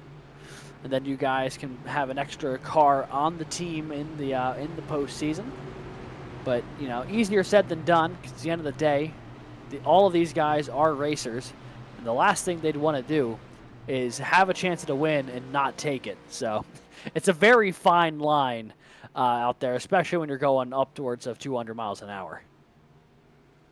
So just kind of ride and figure out where you're going to be, what the situation is, and kind of make a judgment based off of that. We've seen it a lot here already in this race. Guys coming into short pit, a few bailouts. Huffman, of course, came down after taking the wave, electing to get into a better situation back on the lead lap. Then you've got cars that, you know, maybe weighing the option of how much damage is too much. Can I hang with these guys for the stage break and then maybe get some of that repaired during the caution? You know, the 48 Alex Muscarella is asking himself that question right now after picking up a little bit through the tri-oval. But again, race recap, 4 cautions, 26 lead changes, the 400-mile race here at Daytona for the last race of the regular season. But we're about to complete stage number 2. Another caution would probably end it here. We're gonna have 4 laps to go when we cross the stripe. And Stempien claim another stage and add it to the books? Or is Stephen Harlow be able to best him? We've got Progar, we've got Schoonover, Kelly, Kunkel, Shoemaker, Banks, and Austin Shoemaker, Chuck Feltz, the top 10.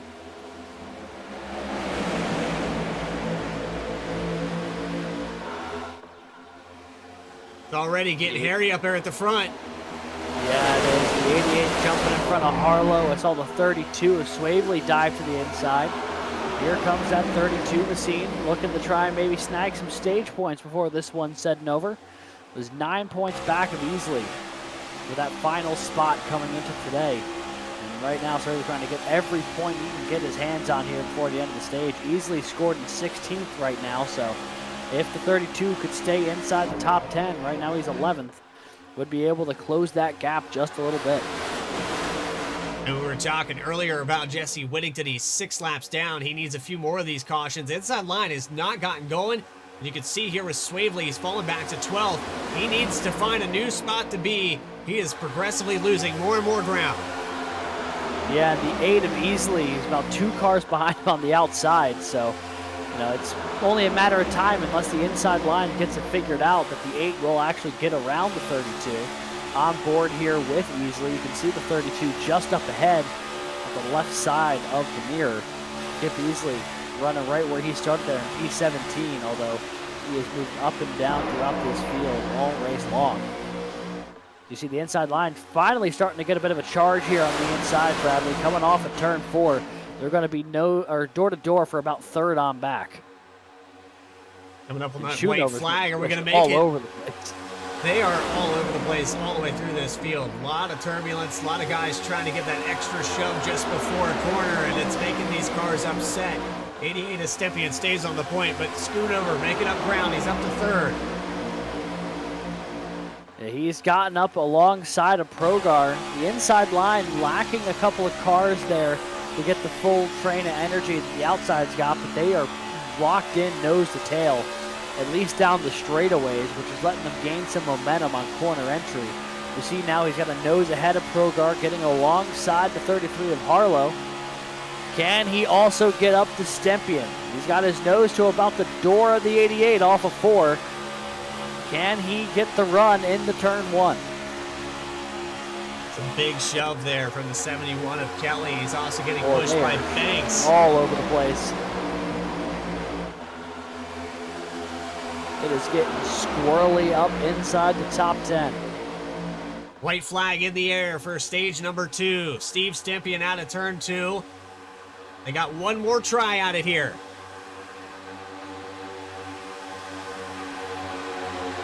Stimpion's going to have Harlow all over the back bumper. They shove out about half a car length from Progar. Schoonover's going to have the momentum as they come out of 3 and 4. But will it be enough? Doesn't look like it.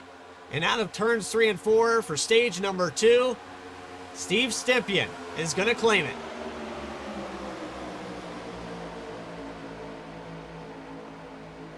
Are we at the end of... Oh, man, I tell you what, I do so many different formats. It's at the end of lap 90. He's not claimed it yet.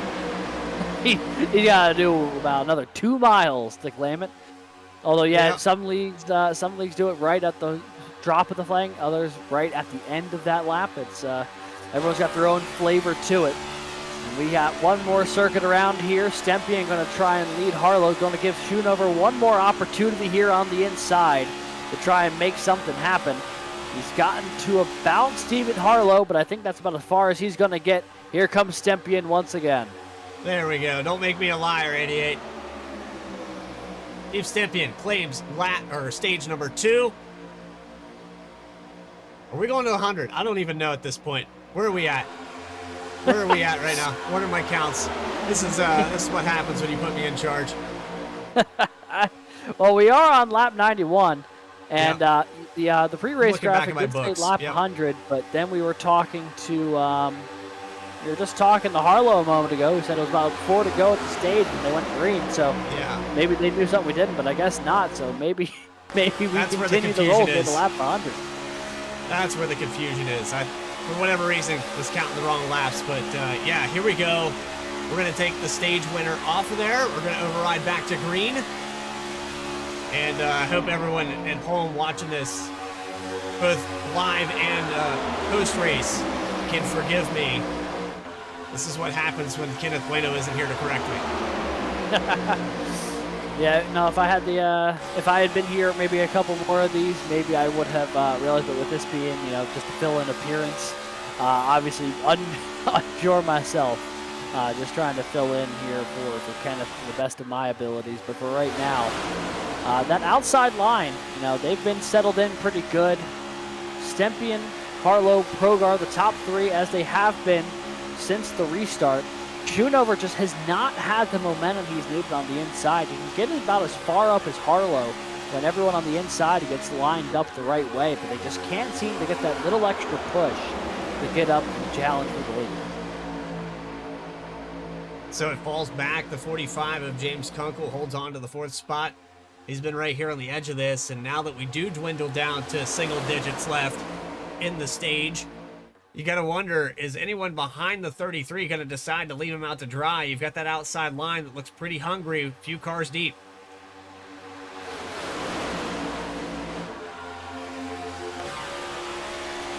Looks like Stempien now maybe trying to run the middle, at least through the corner. I think he was letting him breathe. Yeah, maybe getting a little bit of fresh air to the 33, trying to cool off his engine maybe a little bit. I'm sure the 33 wasn't going to complain about that. I think that's just a situation of a good teammate moving down there, let the car air out, because we've had some surprise engine failures here today, and you probably don't want to flirt too much with that red line. Anything over, 280, 290 degrees, it seems like it's been popping engines pretty quickly here today. Yeah, I know in chat, it was the 31 of Forrester was saying you go over 286, which, 286 is high, but that's relatively low for what you'd expect for an engine failure in these cars. So, but look at the run the inside line had there off of 4. It wasn't enough to cool him down, and so Harlow is going to fade back a little bit with Stempien. Looks like Schoonover is going to take over the point. 5 laps to go officially. Are you with me here, everybody in chat? I think we're all on the same page now. Lap 100 the stage. Also seeing that the 31 of Forrester is back on track, I believe, although he is scored just over 40 laps down as Huffman into the grass.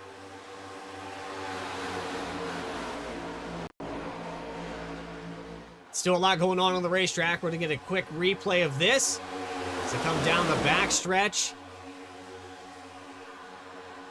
Just bump gone wrong up there in the from wrong bracket. spot. Yeah, it was starting to run out of space, and the line was not where the 10 was. Is Big now the check up outside there line with gets Kunkel, really yeah. stacked up behind Kunkel. Beasley has still not been able to get around the 32 of Swavely. Richard Swavely has worked his way back into the top 10 here, up to 8th spot. Easily trying to find which lane to go with. Just cut the nose off a Knight. There from the 8. He wants You around can that tell 32 car bad. Yeah, you can tell he's trying to find his way up there any way he can here. And just nothing seems to be working for Easley right now. He has just been trapped in about the top 15-ish area this entire run, and no matter what lane he chooses, just nothing seems to be moving the right way for him. So we just saw there with Alex Huffman getting shoved out on the backstretch. He's in 23rd position now. The top 3, they haven't changed hands for a minute. It's been Stempien, Harlow, Schoonover, and then Progar and Kunkel have been back and forth, but I don't see anybody here on this inside yet. 3 wide behind him with Brackett in the middle. Reaching that part of the race where the pay window opens to start making 3 lanes worth taking the risk. We're near the end of stage 2. Austin Reedy in the middle there, a little bit of contact with Feltz. And now he's going to start losing some momentum. He'll jump back to the outside. That 3rd lane, short-lived. But the fact that it existed at all, I think, is very telling. It's starting again here with a 30 in the middle. So Wyatt Brackett's going to try to go by Richard Swavely. The 14 is Shoemaker. Austin Shoemaker trying to get back into the top 10. They're door-to-door. Justin Erb on the outside now. And the 30 going to lose out big time here. No one went with him. So he's going to fall back just a little bit. Here comes Easley now on the outside. He is only 1 car back of Swavely here as we near the end of the stage. Swavely gets kicked out of line. More cars changing lanes. Everybody making this big push to the end of stage 2. Final time here for stage number 2. I've said it once, I'll say it again. Steve Stempien looks like he could get the 2nd stage of this race. He's got Harlow on the back bumper. Everyone moving around. There's Shoemaker in the 4 now leading the inside line. They drop down in front. Oh, there's Easley. Everybody moving around. People bailing out to the bottom, trying to see if they can get a run to Bell for that. Oh, sideways. Banks saved it. What a save from the 54. They're going to hold on to it here for the final mile. And out of turn 4, stage winner. I already put it up once. There it is. I'm Nostradamus in the booth, I tell you. You got the future sight was kicking in strong there in stage 2. Top 10 there on the left-hand side of your screen. Well, let's try to get that correct. The 8 of Kip Easley picking up a couple of stage points. The 32 of Richard Swavely does not. So that gap will open up just a little bit more for the 8, a little bit more breathing room. And Swavely fell back to 16th spot.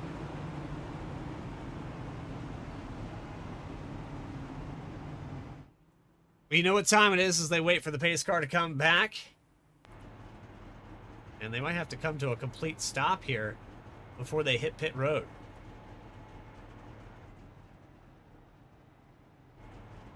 Waiting for that pace car to make its way back around.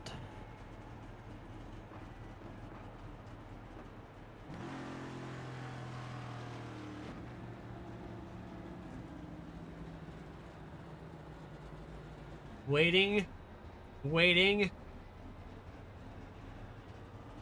Pits are open. I'd imagine, we're going to see a couple of cars. Forget about a couple. Here comes everybody. Yeah, the strategy here now, I think, is to set yourself up for these next 60 and try to make it a one-stop race if possible from here on out. 4 tires and Sunoco race fuel for the 88. Probably the decision for 90% of this field is to take 4 tires unless they've had to burn. Maybe want to keep an extra set. Down and away for the 88 of Stempien. He's probably going to win this battle off of pit road. As you see everybody else, there is the 33 of Harlow. He'll come out in second.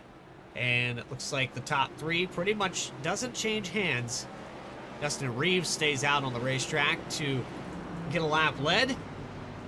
He's on a 17-lap stint, so a little bit different strategy here for Dustin Reeves. Not a bad idea if you're the 6, you know, try something a little bit different.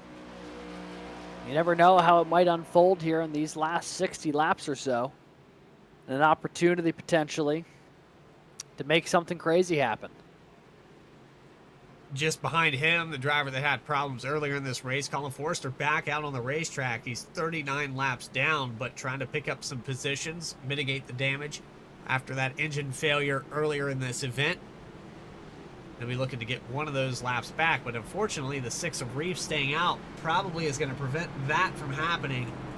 And as far as the attrition goes, the 31 might not stand to gain too many positions because we don't have very many laps left. Yeah, no, we do not. So at this point, it's just going to be a battle of attrition for Forrester if something happens here early in stage 3. Otherwise, he may as well be locked into where he's running at the moment. But well, that brings us to our final stage here in the final race of the regular season. Watching the Sunoco Cup Series live on VSPEED. More coverage will continue right after this.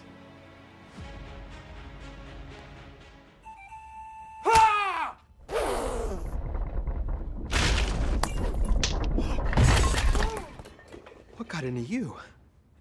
At Sunoco, we know how to fuel peak performance. Fuel your best. Fuller. Yeah. Needed F-150 for Smith build. Got it.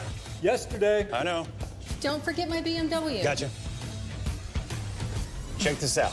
All the major online automotive sites in one place. BMW, done. F-150, done. How's he do it?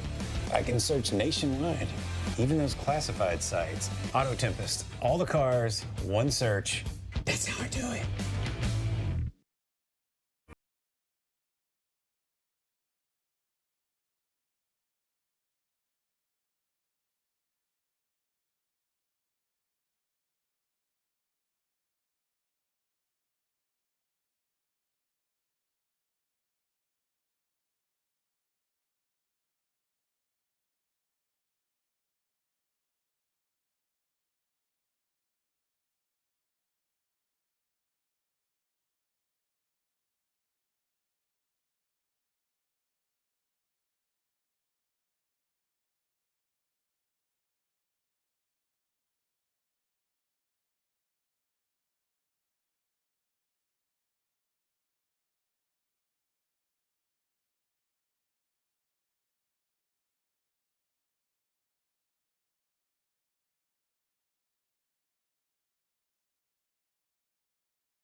What's up, Doug? What got into you? At Sunoco, we know how to fuel peak performance. Fuel your best. Back here live at Daytona. Dustin Reeves is going to lead him into turn 1. Green flag is out for the final stage of the night. And here in Florida, it's been a good one so far.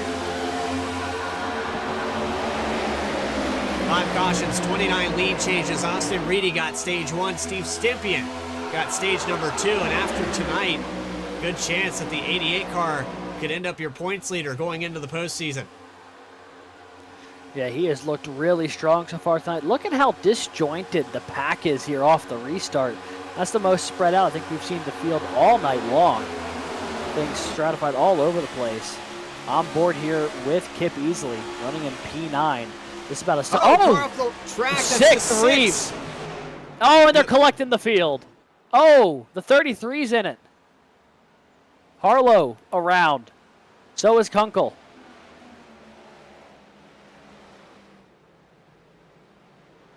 And Reeves goes sideways in the exit of turn 4, collects at least 2 or 3 cars. It looked like most of them were able to miss this, but Stephen Harlow does not. He picks up some heavy damage. That is a brutal break for the 33. He had been running so well tonight. Reedy's involved as well. And this, I'm not sure if this is a push gone wrong. Yes. Yeah, the 6 just slid up the track, and then another push came, collecting everybody. The 51 of Zach Wilson got a major piece of that as well.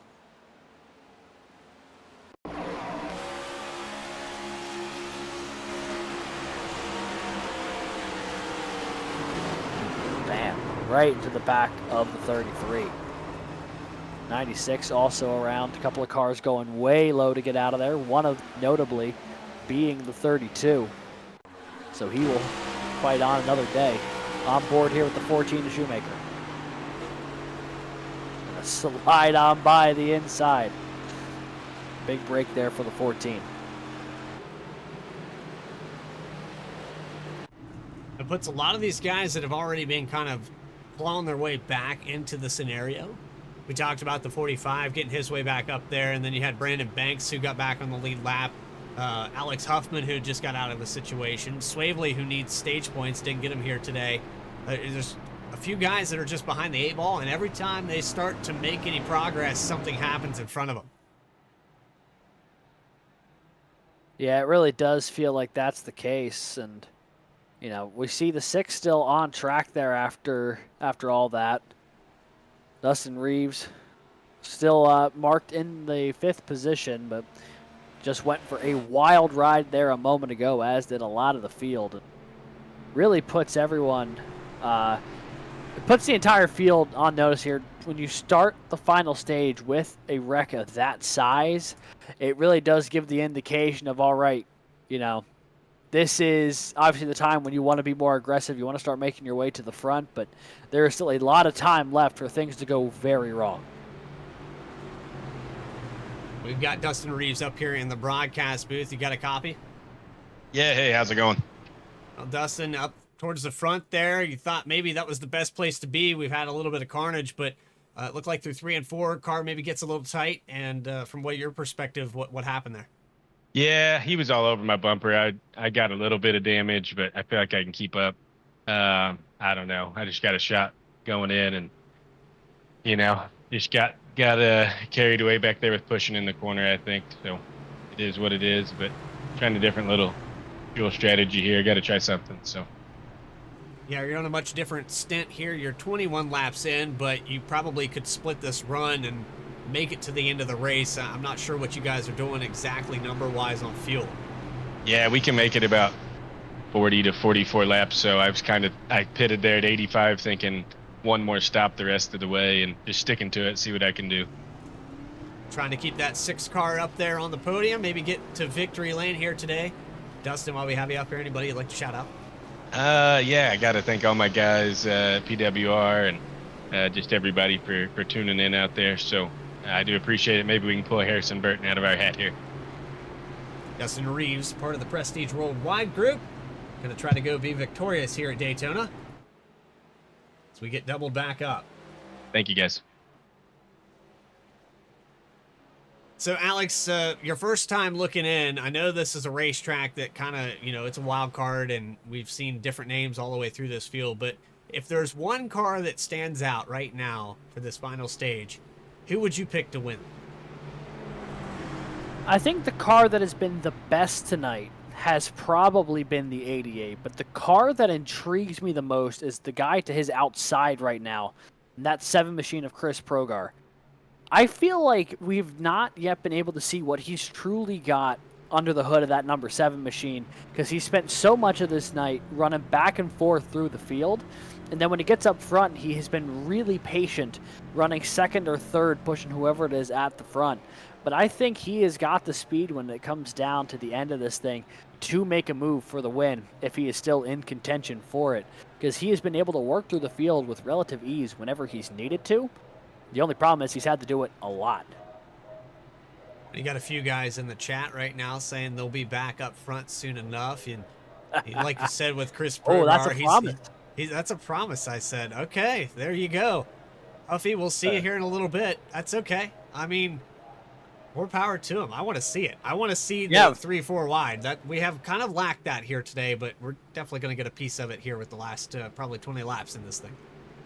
No doubt about that. And Alex Huffman calling his shot there from just outside the top 10, saying that he'll be back up to the front. And now, more than anything, I want to see it happen. I want to see him dice his way through this field. On the front row, Steve Stempian, Chris Progar, Justin Erb, Joe Sanchez, Dustin Reeves, the top 5. Green flag's out. We're back underway. Big jump there from Erb and Stempian. They'll probably move up to the outside here through 1 and 2. There they go. Yes, they will. So Reeves will inherit the lead on the bottom, which did not work out great for the 6th last restart. Everyone else jumping to the high side here. What a recovery drive so far from the 20 of Justin Erb. Spent part of this race a lap down after he pit by himself in the opening window. Now finds himself running P2. He's got a mirror full of Chris Kruger. Contact. Oh, this 32 all the way down.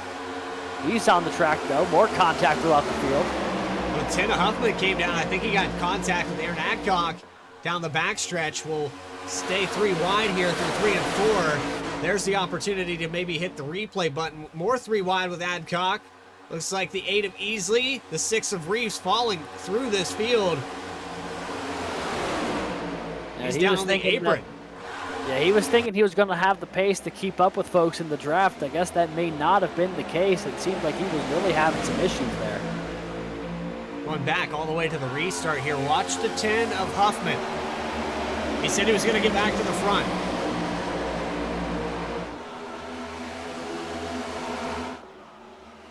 And we've got a caution flag out on the racetrack. Not entirely sure who that was, but here's the contact. It was Reedy that came down and got into the door. Back to the live shot here.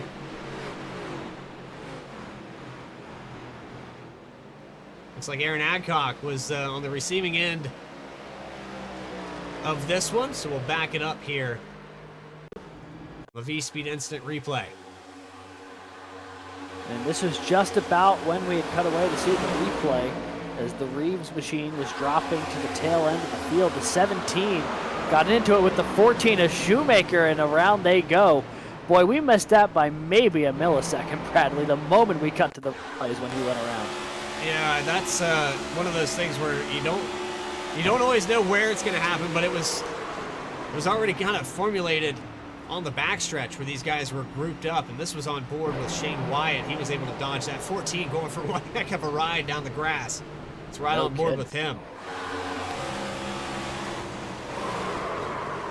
He's going to hop a lot here. Honestly, it was a great job by the 14 to keep it down in a straight line until he hit the grass. And that first bump basically popped him up like he's a monster truck going over a ramp. I mean, the front end got some serious hang time. I mean, look at the height. All 4 wheels leave the ground there. You know, I know Cape Canaveral and the Kennedy Space Center is not too far from Daytona International Speedway, but using the 4-wheeled car to become a rocket's not usually recommended. No, it is not, and you know, practice makes perfect when it comes to flying, but these cars designed not to do that. Unfortunately, though, with the underbody of these machines, the way the splitters and all of that is designed, it definitely can catch some dirt and flip these things over. We've seen it in real life, and with iRacing, I would say recently, but within the last year, changing the physics of the grass, it's definitely a situation that is a possibility now with the tires and, you know, kind of how the grass reacts to coming down there. So, heck of a ride for the 14. Great job to not, you know, flip it over or end up in the outside wall. We'll get set to go back green. Steve Stempian has lost his partner with a 33 of Harlow. What do you do now? You've got Justin Erb, Chris Progar, some of these guys that have been lurking the whole time. They said, yeah, we'll go up there and let these guys lead some laps, and maybe Stempian has the situation changed. Nobody works with him. He might be a sitting duck. Well, you know, the 88 and the 7 both find themselves in the same call at the moment here, so maybe a little bit of an opportunity for those two to try and work together, but not nearly as many friends up at the front of the field as they just did a moment ago, although the 20 also up there in that group. So actually all of those top 3 guys, not necessarily the people we've seen Stempien work with all night, but definitely folks in communication with each other. So there's going to be probably some cooperation there within the top 3. The real question will be if anyone can break up that group. It's a different group that we've seen, but people all still on the same team per se. So a lot of chat here, a lot of chatter. You know, you got Huffy in the chat who's calling his shot. Didn't want that 3 wide, and we saw just ahead of him with Reedy and the door touch there with Aaron Adcock. And I mean, when you start to go 3 wide, the side draft on this car, it's almost like you dropping a rock into the ocean. It's just going to sink forever. Yeah. Until you can find, you know, a current to put you back into play. And how many times have we seen that here tonight, especially in the first 2 stages? Yeah, we've seen it happen quite a few times, and I think we'll only see it more in these last 50 laps or so. And with the lights off on the pace car, next time by, we will be going green. And, you know, every time we have one of these restarts, you know it just gets a little bit closer to the end. You get a little bit closer to being able to get the victory lane when it's all said and done. But that also means you're running out of time if you're not at the front of the field. And that's when we start seeing the 3 wide racing, the aggressive moves, the desperate blocks. A lot, I think, is going to happen over these next 50 laps that if the early going was not any indication, I think it's only going to ratchet up from. Stempien, Herb, Sanchez, Progar, Swavely. 32 has worked his way into the top 5. Then you got another familiar name, Schoonover. He's been up here for a lot of the day. Into the top 10 in 6th spot. Zach Wilson just behind that. Charles Stevens in the 84. Remember, he was caught up about midway in this race and some damage on the outside wall, but he's since recovered nicely. Yeah. And then Austin Reedy also in that similar situation. Then you have Alex Huffman, said he'd be back in the top 10. There he is. There he is indeed. And just behind him, you got the 30 of Wyatt Brackett, who has quietly put together about 14 stage points tonight between stages 1 and 2. Came into tonight 20th in the points, but only 21 points back of the cut line. He has put himself in position here where he might be able to sneak out with his final playoff spot if things fall the right way for him. He's done what he's needed to in the opening 2 stages to at least give himself a chance. Green flag's back out for the 6th time today. Stempien going to lead him into turn 1. Another big jump there on the inside. He'll probably move it up to the high line here. Progar is clear, and there they go. Those guys will get lined up nose to tail in the outside lane. Inside lane going to have to try and form behind Sunoco. Schoonover trying to get that run going, but it takes the inside line a couple laps to get the momentum up. 10 of Huffman knows that, goes to the outside. He's going to pick up a couple more spots here as he follows Zach Wilson. Somebody we haven't mentioned too much here today. But Wilson, he's been another guy that's been a little quiet, just kind of doing what he has to do to be in contention, survive the first 2 stages, and maybe dial it up for a win at the end. Yeah, he did get caught up in like the first incident of the day, but has clearly rebounded from it in a big way. Currently scored in P6. There's Zach Wilson, the onboard cam there. Right now, 4th car in that outside lane as the 55 of Joe Sanchez dropped to the inside. And he's going to fall back to Schoonover, and Schoonover is not going to have any of it. They're going to trap the 55 in the middle. And Joe Sanchez is going to start plummeting through this field as now Alex Huffman takes a look to the inside up front. Yeah, and I don't know if Huffman saw what happened just now.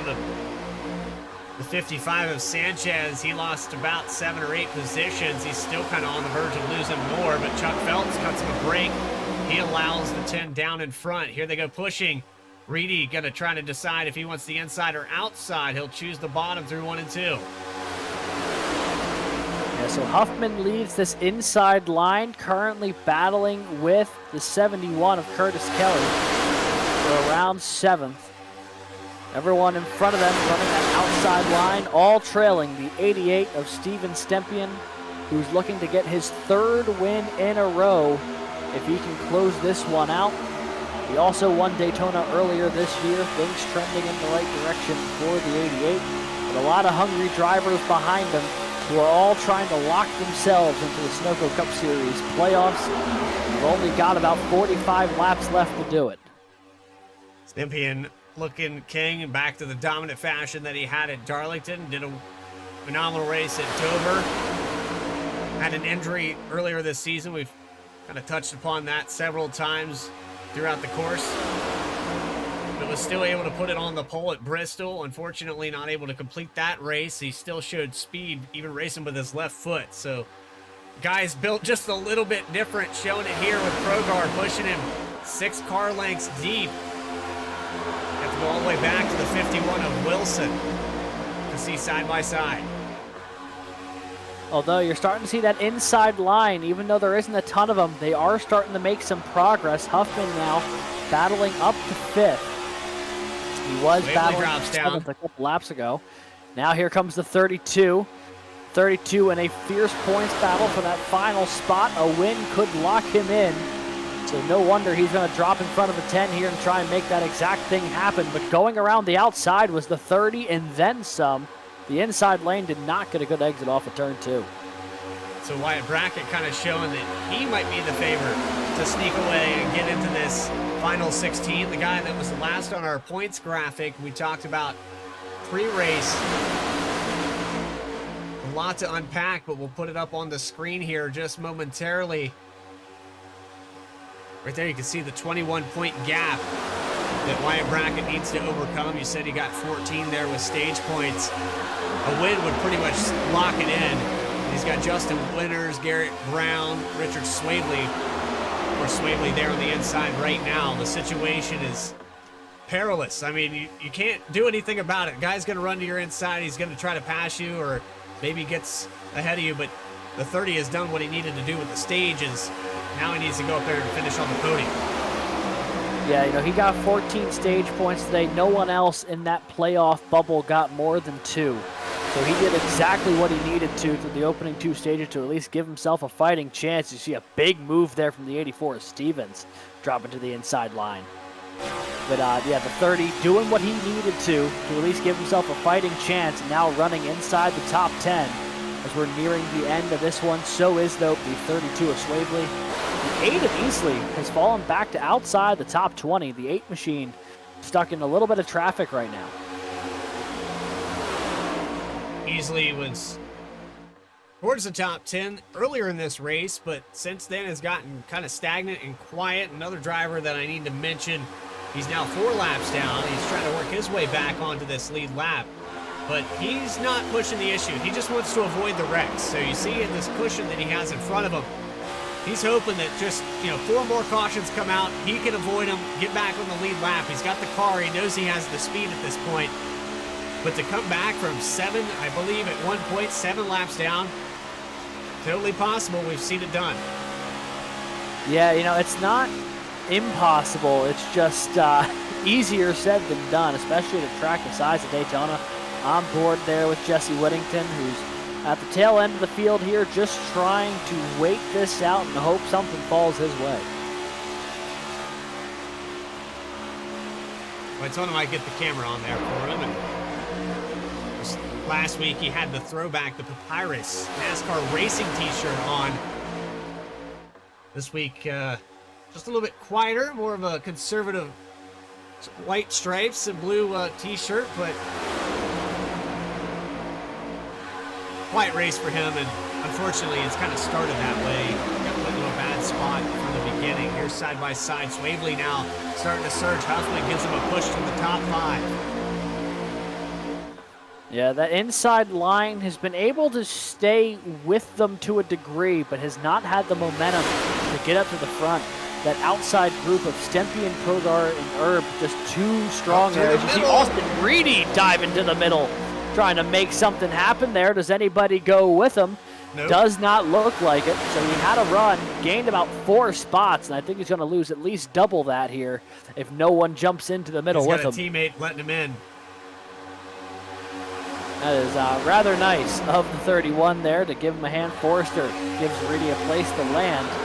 So the 96 trying to make something happen here, but the rest of the field decided it was too early to try that. When for Reedy, you got that stage 1, but then the damage put you behind for stage 2. Wasn't able to get those points. Now he does have a teammate going with him. 31 of Forrester. They're going to try to push up through the middle and get to the front of this inside line. What a push. The 31 helping out Austin Reedy there to get to the front of the inside line. Forrester obviously off the lead lap, but has enough pace in that thing to at least get the 96 up there. And now Reedy leads the inside line as the 31 will fall on back through the field. Mission accomplished if you're the 31 of Forrester. Absolutely. And now Austin Reedy, good of chances he's had all of stage 3 to try and get up toward the front of this field. He's led a few laps today, but nothing recently. But now with a new car up towards the front, that might help because now we got some fresh legs on the court. You know the 10 of Huffman was probably getting heated.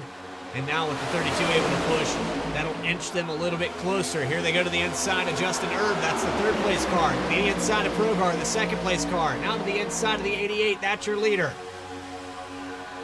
For the first time in about 6-7 laps, there is some action right at the lead. Stempien leads Progar 2nd. The battles for 3rd on back. Reedy on the inside. Erb on the outside. More cars changing lanes there into 1 and 2 as they go roaring past us at almost 200 miles an hour.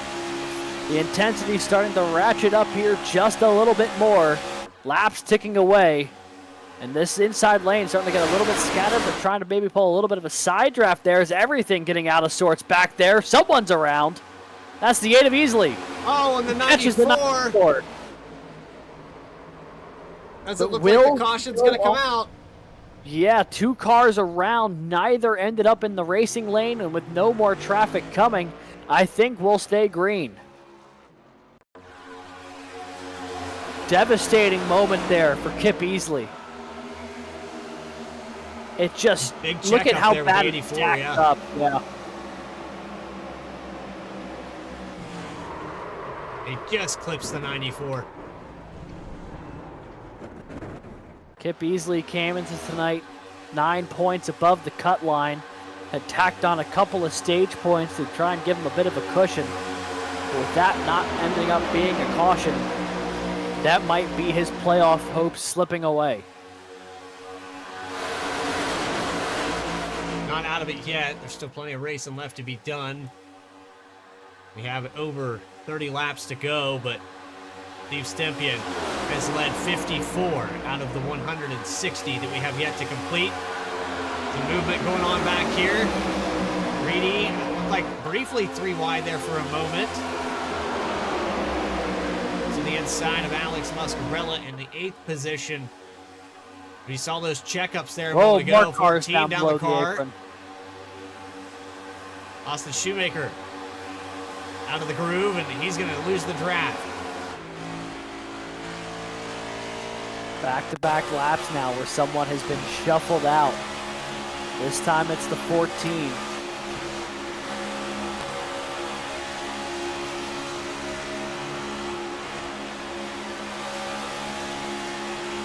The give and take of this race has gone away more or less. It's strictly give.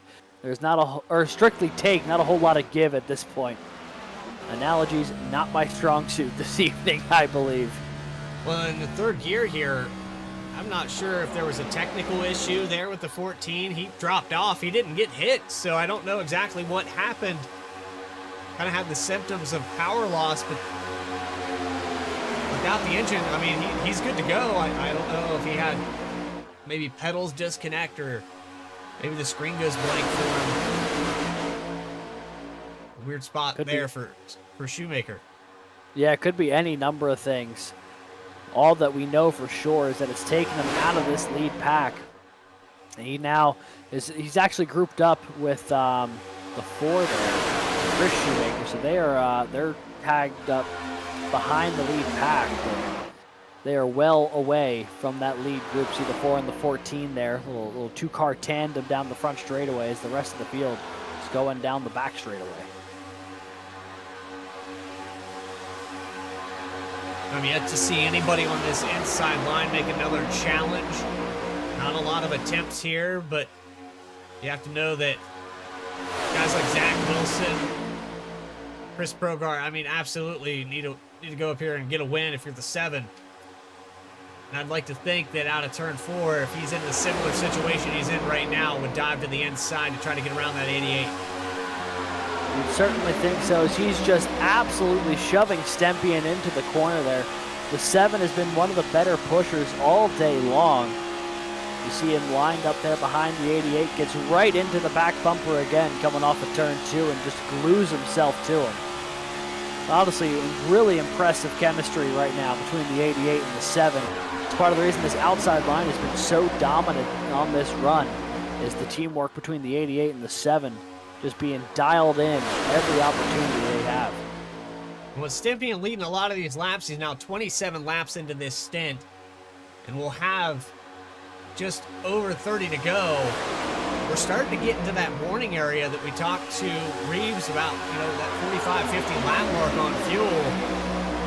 Does Stempien have enough, or does he have to come down pit road one more time? There's other cars that are behind him here that, they're 19 laps on the stint. They can make it to the end. Yeah, that is going to throw a real wrench into things here.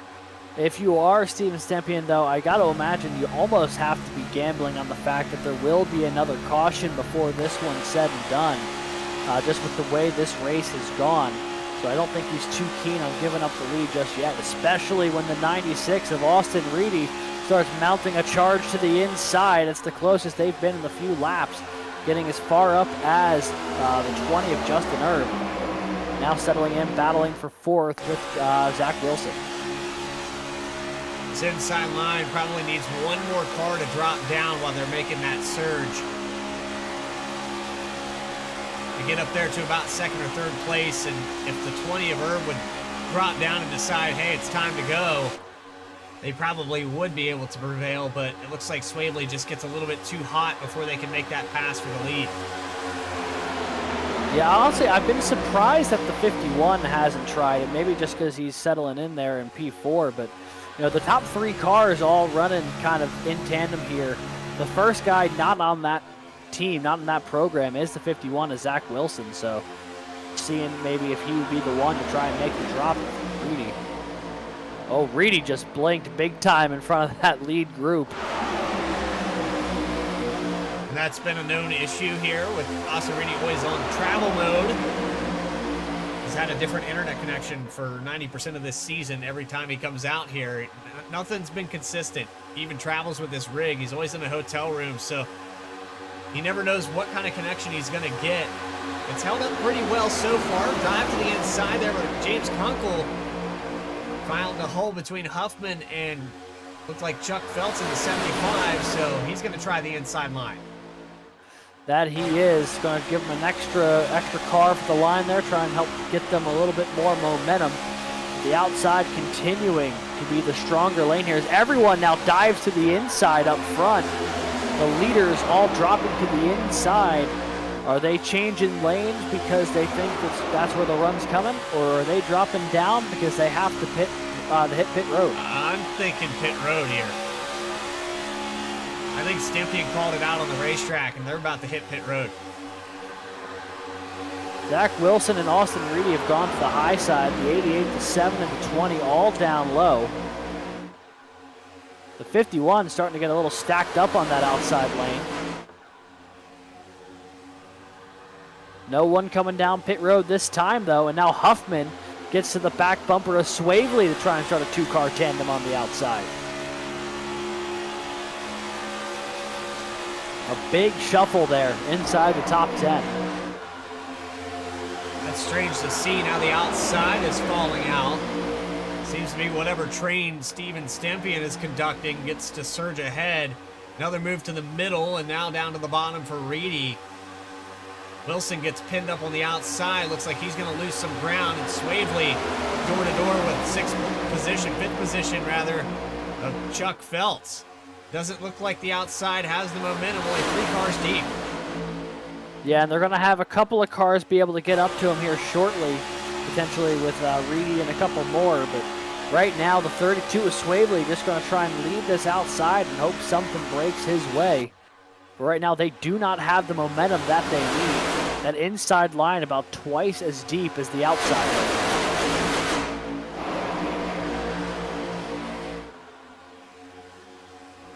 Less than 30 to go. 27 if you're counting. Stempien has been your leader for what seems like forever now, which is pretty impressive in Daytona, especially with all the lead changes that we've seen thus far. 30. We haven't seen the last one. We're going to see some more here. I have to say we're approaching green flag pit stops. It's a matter of when, and thought maybe Stempien was announcing that he was going to split this run in half and maybe changed his mind. Everyone seemed like they were on the same page. Whatever he did, they were going to do, and maybe that was an audible. He called it off. It might be, or maybe they just wanted to make sure they had plenty of time to get down there. It's tough to tell. Either way, the 88 leads. Progar in second. The 32 got pushed to the middle there temporarily by the 10 of Huffman there. Gets back into that outside lane. That lead group on the inside, mostly just 4 cars right now. There's a big gap between Feltz and Kunkel, but here they all come down pit road. Oh, Kunkel An locks it ambitious up. move by the 45. Look at that huge pack of cars all coming down at once.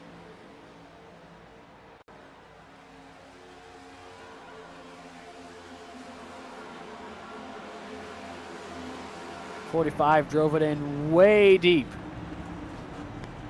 Got in the back of the 7 as well. Back it up one more time here.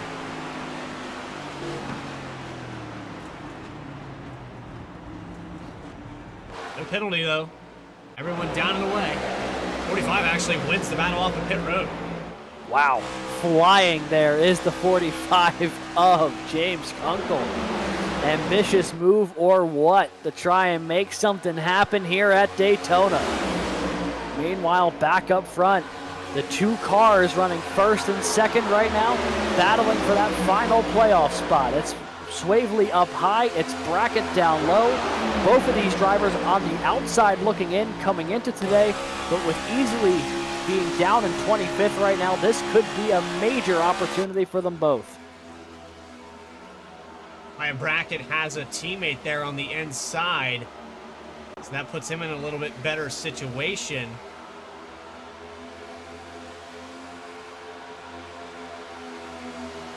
And I'm not entirely sure what happened to my ATVO here, but whatever it did happen, I'm gonna try to get that fixed. Oh yeah, take There a we look go. at that. Yeah. Weird situation here. It's not updating anymore. Huh. Well, I don't know what's happening, but it is saying that everyone's finished the race and it's broken. So right now it's Brackett, Reedy, Curtis Kelly, Alex Huffman up front. We'll have to get that sorted out here as we approach the final stops of the day. The final stop of the day, the money stop to finish this thing out. As far as laps led go, well, the last count we had for the 88 machine was 65. He's back in what says 13th position.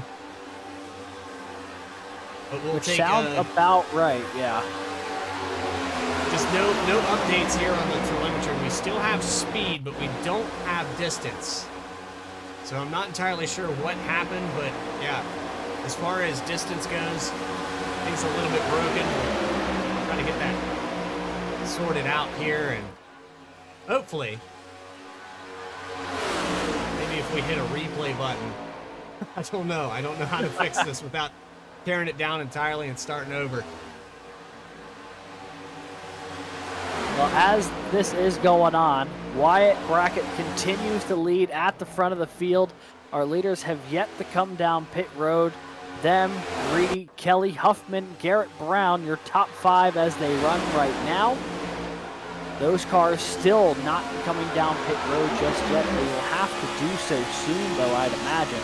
Otherwise, they will not be able to make it to the end of this race. With the last caution, they would have been close, but not necessarily close enough to stretch it all the way to the end. So you see about 8 cars in this lead group here, going all the way back to Zach Wilson in 8th. They all swerve around the 75 of Chuck Phelps, who I think did not have a partner here to go down pit lane, because he is by himself and now just got lapped by the leader, Wyatt Brackett. So he will probably get back on the lead lap whenever the leaders pit, but for now has lost the draft entirely. As we make our way to 20 laps to go here from Daytona. The 30 leads. If he wins, he's in. But for right now, he has a lot to do. So we're just going to have to ride this out here. I know that the telemetry isn't updating. It's kind of refreshing as they cross the line. So our live telemetry a little bit broken. Here comes the 71, everyone down pit road. And here they go. The leaders now making their way down pit road. Brackett into his box. Reedy about to hit his.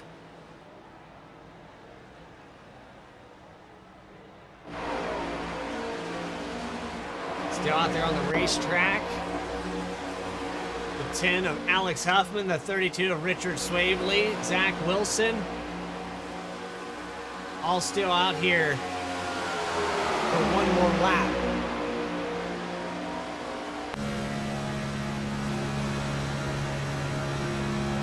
And all 3 of these guys are going to have a great stop at the same time as each other to make this one work.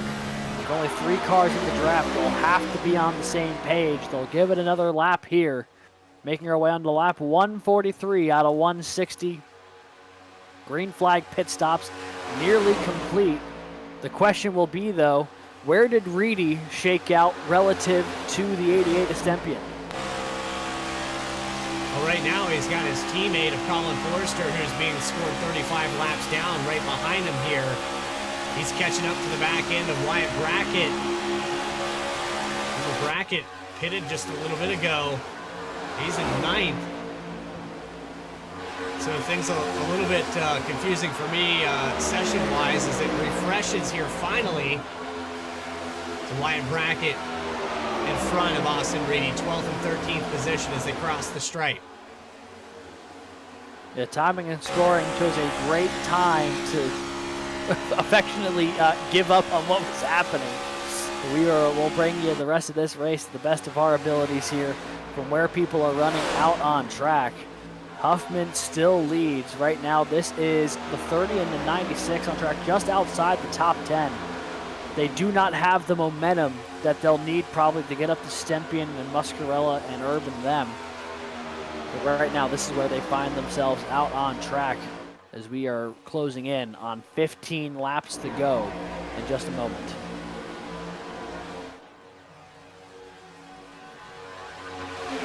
Maybe banking on a caution here if you're Alex Huffman, Richard Swaley, maybe hoping that the yellow comes out and you can find yourself up front. But I think at this point, it's all for naught.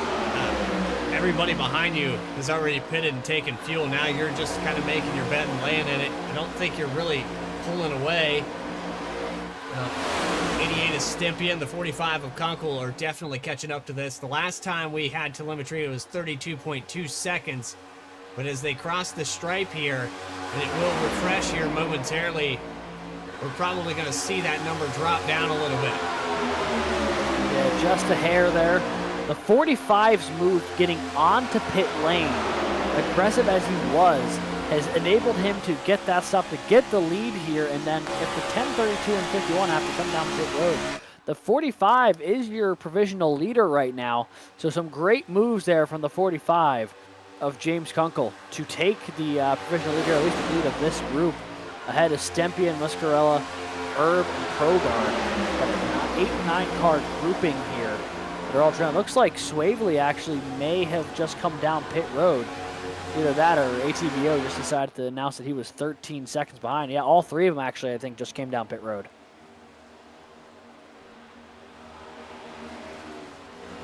So Wilson, Swavely, and Huffman have all come down pit road to make their final stops. Where will they cycle out relative to the pack? Here they come roaring off of turn 2.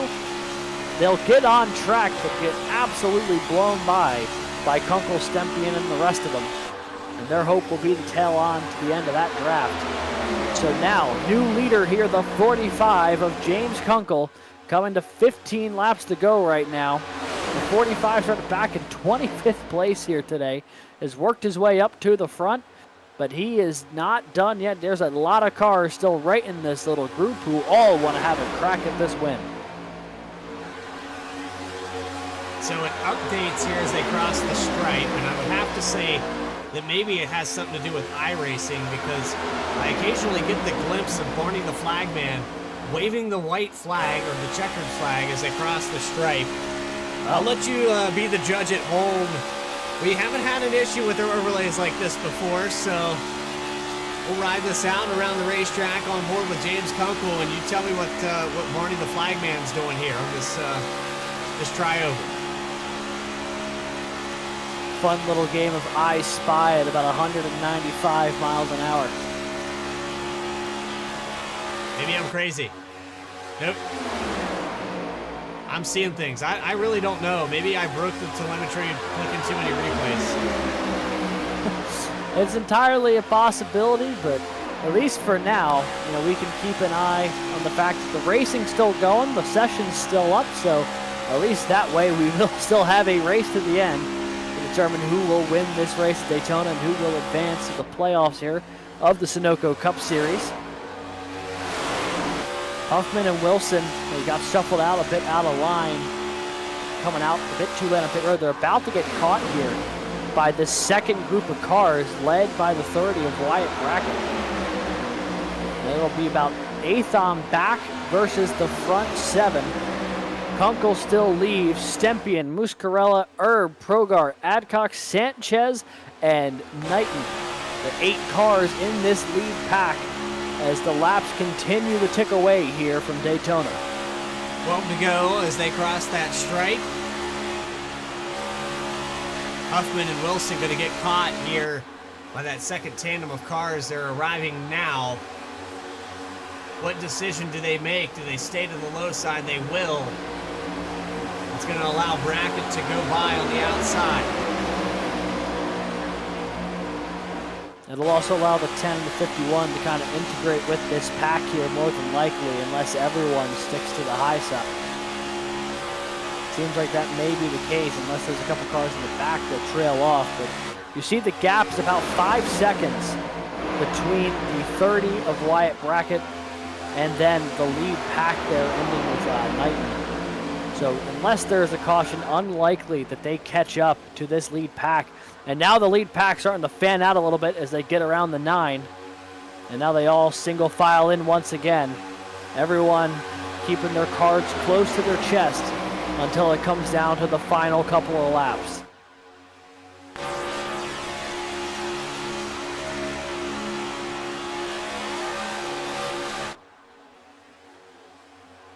Well, I can tell you this, based off of what I'm seeing right now, the 45 of Kunkel has probably one of the best cars behind him pushing right now.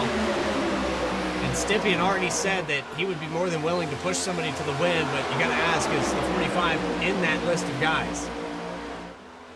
I mean, they're both in the same Discord call, so it's not out of the realm of possibility. Although there's a couple other folks in that unit that were working with the 88 all night long who are also a potential choice for that one. So all these guys at the front of the field right now working nose to tail. 8 cars in this lead group. It'd be real tough, I think, to get them all split up until a couple laps to go. The question will be who will be the one to step out of line to make something happen, and whenever they do, who's going to be willing to go with them. Almost seemed like the 48 there for a second. But instead, he just drifts up the track. The two Shoemakers going to come down pit road here on lap 152. Yeah, without a yellow, I don't foresee Garrett Brown or really anybody in the second group. I mean, they've shaved it down to, well, it was actually 5 seconds. They've lost ground here. And now you have the 31 of Colin Forster leading this group. The 16 of Garrett Brown's going to move to the bottom. They're just trying to find the right guy to lead this group, and it doesn't look like they have enough time. No, I don't think that they do at this point, especially with the fact that they continue to run too wide. If they had all single filed out, it might be a different story, but there's just so much side draft. You see 3 wide there going on in the middle of this group, so I do not think they'll just get organized enough to actually start gaining ground on that lead pack. So they'll have to fight this out from 9th on back, but I just don't think they're going to get lined up in time to make a charge. I think the winner is going to come from one of those top 8.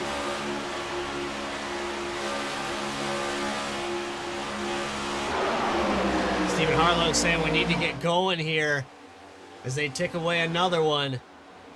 Coming up on 5 to go, and James Kunkel, he's in the right place. Will the 88 of Stippian stay with him to hold up the 45? Will Muscarella and Stippian go to the outside? There's so many possibilities here in this scenario. Stippian, you know how he likes to win his plate tracks. We talked with Harlow about that earlier.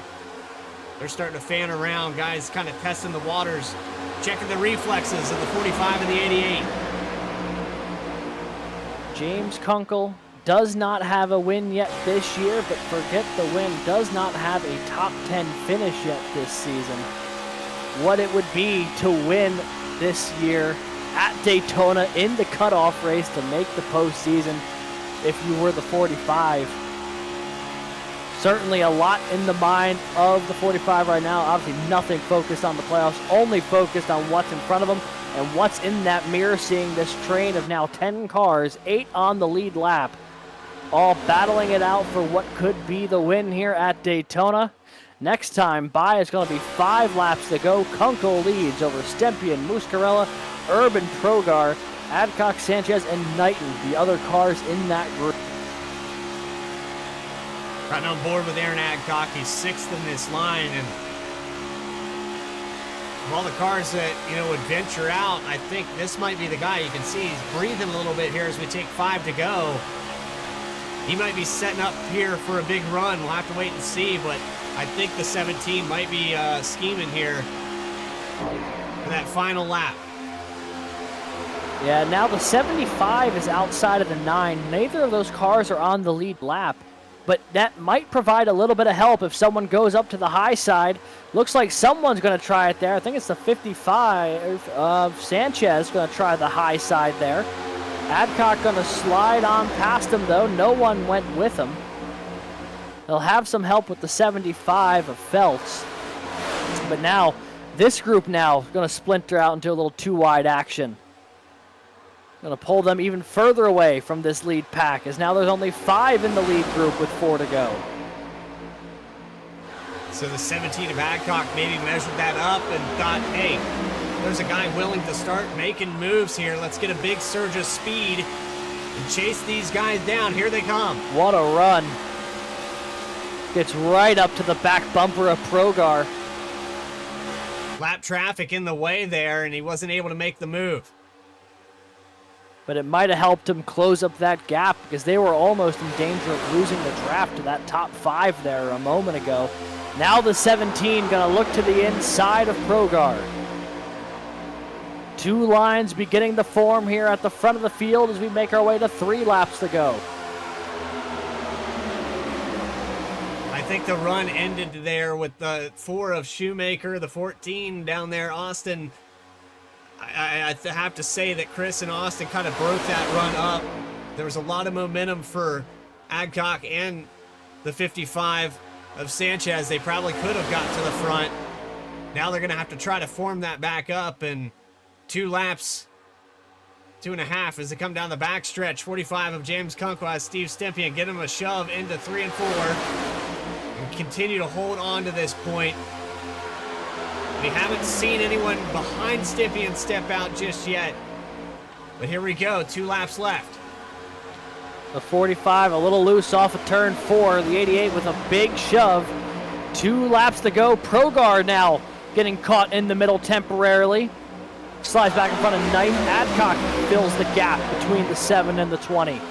The 17 now up into the top 5. Diving back down under the 20 of Herb. Back down the backstretch they go. Everything getting stacked up behind the 45, trying to develop that run.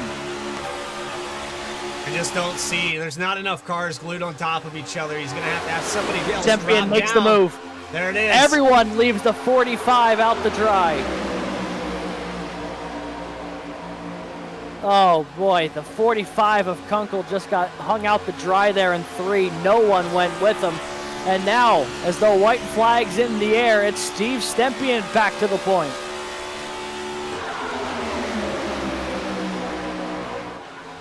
Final race of the regular season, the final lap of this event. 400 miles of Daytona, very loose there for the 88. Kunkel's actually lost it back there out of the exit of 2. They're almost 3 wide here down the backstretch. And Muscarella gives Stempien a shove into 3. Can he push him out far enough to make a run? Right now, glues that back. Progar. Heavy contact. Progar hard into the outside wall. Here they come off of 4. Muscarella across the line. Aaron Adcock is going to beat Stempien. And it looks like Alex Muscarella is going to get his first victory of the season in the 48 car. How about that? Alex Muscarella, first win of the year. 3/100ths of a second across that line. I mean, boy, he timed that move perfectly off of turn 4.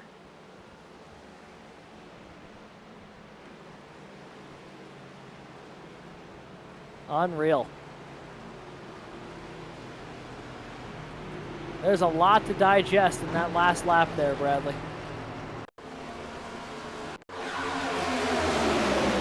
Well, that brings us to our Sunoco race-winning moment. More high-performance engines rely on Sunoco fuels than all others combined. And for over 50 years, Sunoco has been powering top drivers around the world with high-quality fuels they can trust to power them to the checkered flag. Sunoco, fueling victories from track to tank. And here we come off of turn 4. Stempien just kind of gets shoved down a line. It actually started on the backstretch. Guys starting to make moves on him, but here we go across the stripe. Just enough. Stempien's going to get a podium, but this one, after leading so many laps, Alex Muscarella is going to lead the last one. Honestly, what a move from Aaron Adcock to give himself a chance there. He was running 6th in that line up until about 2 laps to go and was that close to taking home a win when it mattered most. I mean, he got right there at the last possible moment, dove in, trying to make it 3 wide, and it just didn't work out. Look how close he gets right here. Alex Muscarella, though, holds on. What a finish. What a Daytona race that was. Quintessential super speedway racing. Post-race interviews with your top 3. We'll have those final results, and hopefully they're accurate. As we had our telemetry, it looked like it did update here on VSPEED. Would like to apologize for any of those technical issues, but we do have your final season winner and those final results coming up right after this. You're watching the Sunoco Cup Series. We'll be back.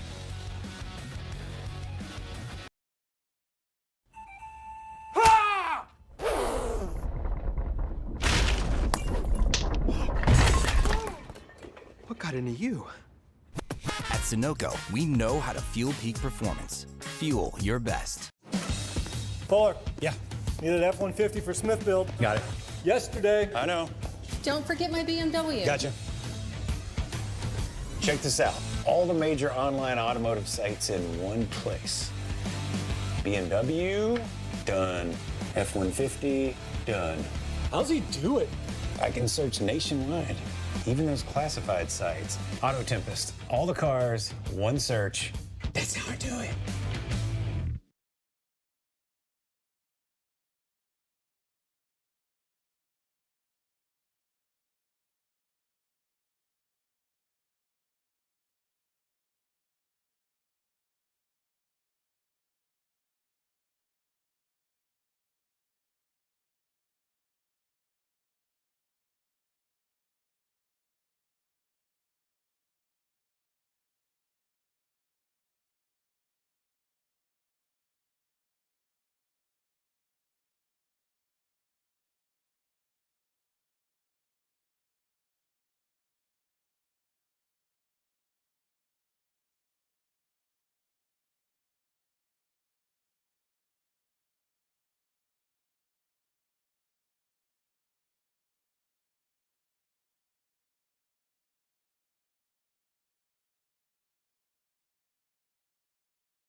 What's up, Doug? What got into you? At Sunoco, we know how to fuel peak performance. Fuel your best. Back here live at the World Center of Racing, the Sunoco Cup Series has concluded their 400 miles here at Daytona. Well, if I told you that Alex Muscarella was going to do it in the very last race of the regular season, I'd be right. But I unfortunately didn't predict that because we saw Steve Stempien lead over 60 laps here today. He ends up third in a surprise podium finish for Aaron Adcock. He willed his way up to from 23rd up to second. Muscarella started in 16th, and he will be victorious here today by 3/100ths of a second. Justin Erb is going to finish with another top 5 this season. He'll finish in 4th. Joe Sanchez in 5th spot. Casey Knighton in 6th position. Zach Wilson in 7th. Stephen Harlow, who led a lot of laps here today, will end up in 8th. Alex Huffman in 9th spot. And Garrett Brown will round out the top 10.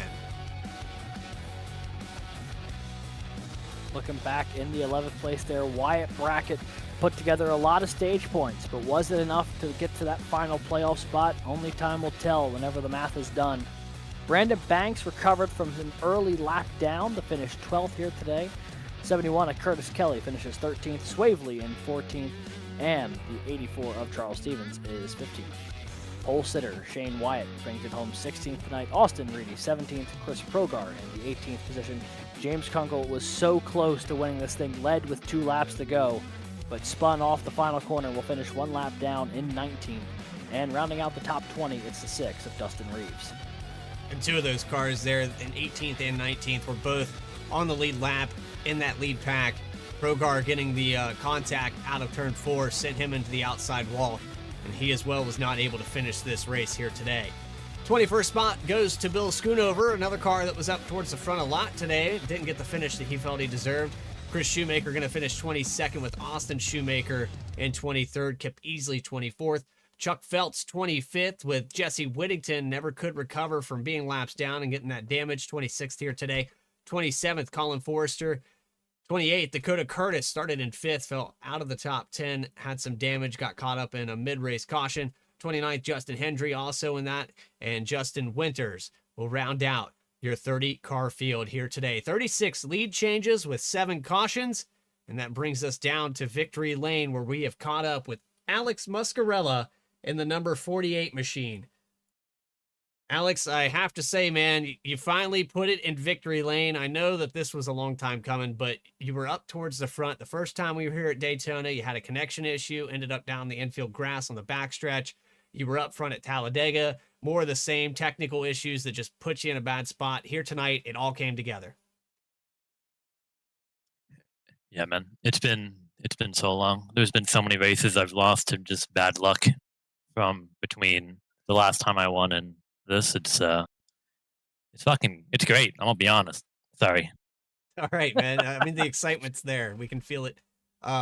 You started out there the season with some rough patches, but you were able to string together some top 10 finishes, put yourself into the final 16 just based off points. But now you even solidify that playoff berth by having a little bit of a cushion and being one of the 9 drivers to win this season? I mean, I was all the way down to like 35th in points, and I got all the way back in on points, and then I win tonight. It's I knew I was gonna have a shot. I'm always really, really good at the plate tracks. So, and especially with the team I got, I know that me and Stempy, whenever we're working together, it's gonna be hard to beat. So, Well, I'm sure he was as excited as you were to see you go up there and snag that victory. Coming out of turn 4, Aaron Hadcock puts the nose there in the middle. You gave him just enough room there for the door contact, but not enough to where he could actually get the run. Did you expect that, or were you and Stimpy kind of planning to block that? What was the plan there? so I got a big push coming out of 2. It knocked me into Stempy, knocked Stempy loose. So I knew at that point it was going to be whoever made the block out of 4 was going to win the race, because I knew the run was coming. And I was into 2. I was already setting up to get the big push, to give him the big push down the backstretch to make it so it'd be a me and him race and no one else. But then I got knocked into him, and it kind of stirred everything up a bit. But I've done a ton of practice with the move out of 4, being the second car, just giving the guy the biggest push you can down the back, jumping off just enough into 3, and then coming back to him and catching the quarter out of 4. I had the move planned out. It was, I mean, it's plate racing. It's the same thing every time, man. It's just catch the side, catch that quarter at the right time, and you got it. Well, and I'm not the statistical guru. I don't claim to be. Kenneth Bueno really does that job, but I'm looking here at the winners list of season 6. So it was before season 6 that the last time you were here in Victory Lane. So say whatever you want, man. You're back in it, and just in perfect timing, because we're going to go post race or post season here. Anybody you'd like to shout out, Alex? I mean, Stempy, obviously. It's his channel, his Twitch channel is the name of our team after all. And that whole team in general with Dakota and Ross. And then TOW is my team, which is the affiliate. So everyone at TOW, they've always been, I've known all of these guys for so long. And they are the main reason I keep doing this, because there's been stretches that just haven't been fun, and I just like being around these guys. And my girlfriend, who's out in the hospital at the moment, for being super nice and letting me come home and do this instead of staying with her. So, yeah, man, it's just Alex, a good she's shit. Tuning in. Hopefully, she's tuning into it. Yeah, she is. She's had my stream up, listening to me. It's kind of how how we've been able to, how it makes it easier to send me home at night, because I throw a stream up and we get to talk a bit. It works. Alex Muscarella gets the victory here in race 13, the last race of the regular season. We appreciate your time. Go celebrate with the boys, and maybe we'll talk to you after the broadcast. Sounds good. I'll hang around then. That brings us to our second place finisher, and it was Aaron Adcock in the number 17, who's going to be caught up with Alex Gagnon down on the infield. You betcha. So, Aaron, a solid run for you tonight, just coming up 0.03 of a second short. Talk to us over that last stint when there was about 8 of you guys in that last line or so. What were you thinking as you were trying to get to the front in that closing stage?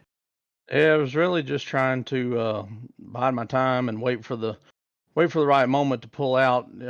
These things are like a parachute behind you if you pull out, and you only got 1 or 2 cars, and you got to time the run just right. And Sanchez pulled out a little bit before I was kind of ready to make the run. I was going to make a run coming off of turn 4 there with about, I think it was like 4 or 3 laps to go.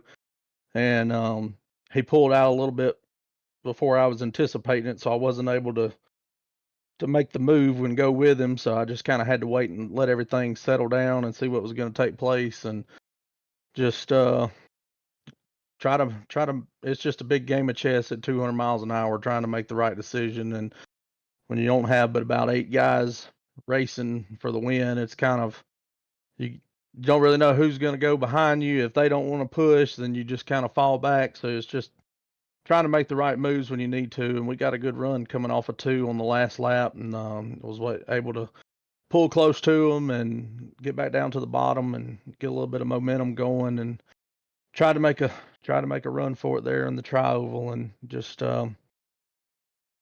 came up short tonight. Yeah, it was damn close to be sure, but just a hair off for you. I wanted to ask you, earlier in this race, you were leading the inside line for a while, and I think you had the one of Justin Hendry behind you, and then something happened. Did you hear anything about what happened to him there or not? He blew his motor. I noticed he was giving me a lot of good shots going down the front stretch and staying real tucked up underneath the corners there. And I, being out front, being the lead car of that line, I wasn't worried about temperatures or anything like that. And then all of a sudden, I was communicating with my teammate Chuck Feltz, and all of a sudden, I looked in my mirror and noticed that he was 4 car lengths behind me, and I had a big gap. And I told him, "Hey, check up, check up, check up." So that's what it was. He ended up blowing his motor, getting it too hot, sucked up underneath me. Gotcha. Yeah, we had seen one of those happen already earlier in the day with the 31 of Colin Forrester. To have 2 back to back like that was honestly pretty surprising. But obviously, it didn't affect you too much, being the guy in front of him were able to keep into the mix and keep going. But Aaron, obviously, it's podium finish here coming up, just a hair short for you, but first top 5 of the season, I believe, if I'm not mistaken. Yeah, it's been a rough year. Well, hopefully this is a sign of positive things to come, some forward momentum going into the playoffs starting next week at Atlanta. But Aaron, anyone you'd like to thank or shout out while you're up here in the booth? Yeah, I'd like to thank Sunoco for sponsoring the league, all the admins in here. American Grid Apparel Company for being on the car tonight. Appreciate them. It's a couple guys out of Atlanta, Georgia that sell T-shirts for hardworking blue-collar men and women in the United States. And so shout out to them and go check them out. All my teammates at Poman Motorsports, we were a little short-handed tonight, but we did the best we could with what we had to offer. And pit crew done an amazing job. Got caught up in a couple wrecks, and they beat and banged and put some front clips back on, a little Bondo here and there, and was able to get the 17 bandaged up enough to make a run for it. So yeah, just appreciate everybody, and congrats to the top 3 and everybody moving on to the playoffs. I come up a little short, so we'll see if the rest of the season can go a little better. Yeah. Well, here's hoping that this is a sign of good things to come for you, Aaron. P2 run tonight, and hopefully not the last time we get to see you up here in the VSPEED booth. I appreciate it, guys. Shout out to the family as well. Y'all have a good one. You too. That was second place finisher Aaron Adcock, going 21 spots to the good tonight from 23rd up the P2. And finally, that brings us to our third place finisher, driver that needs no introduction here in the VSPEED chat, but we'll go ahead and introduce him anyway.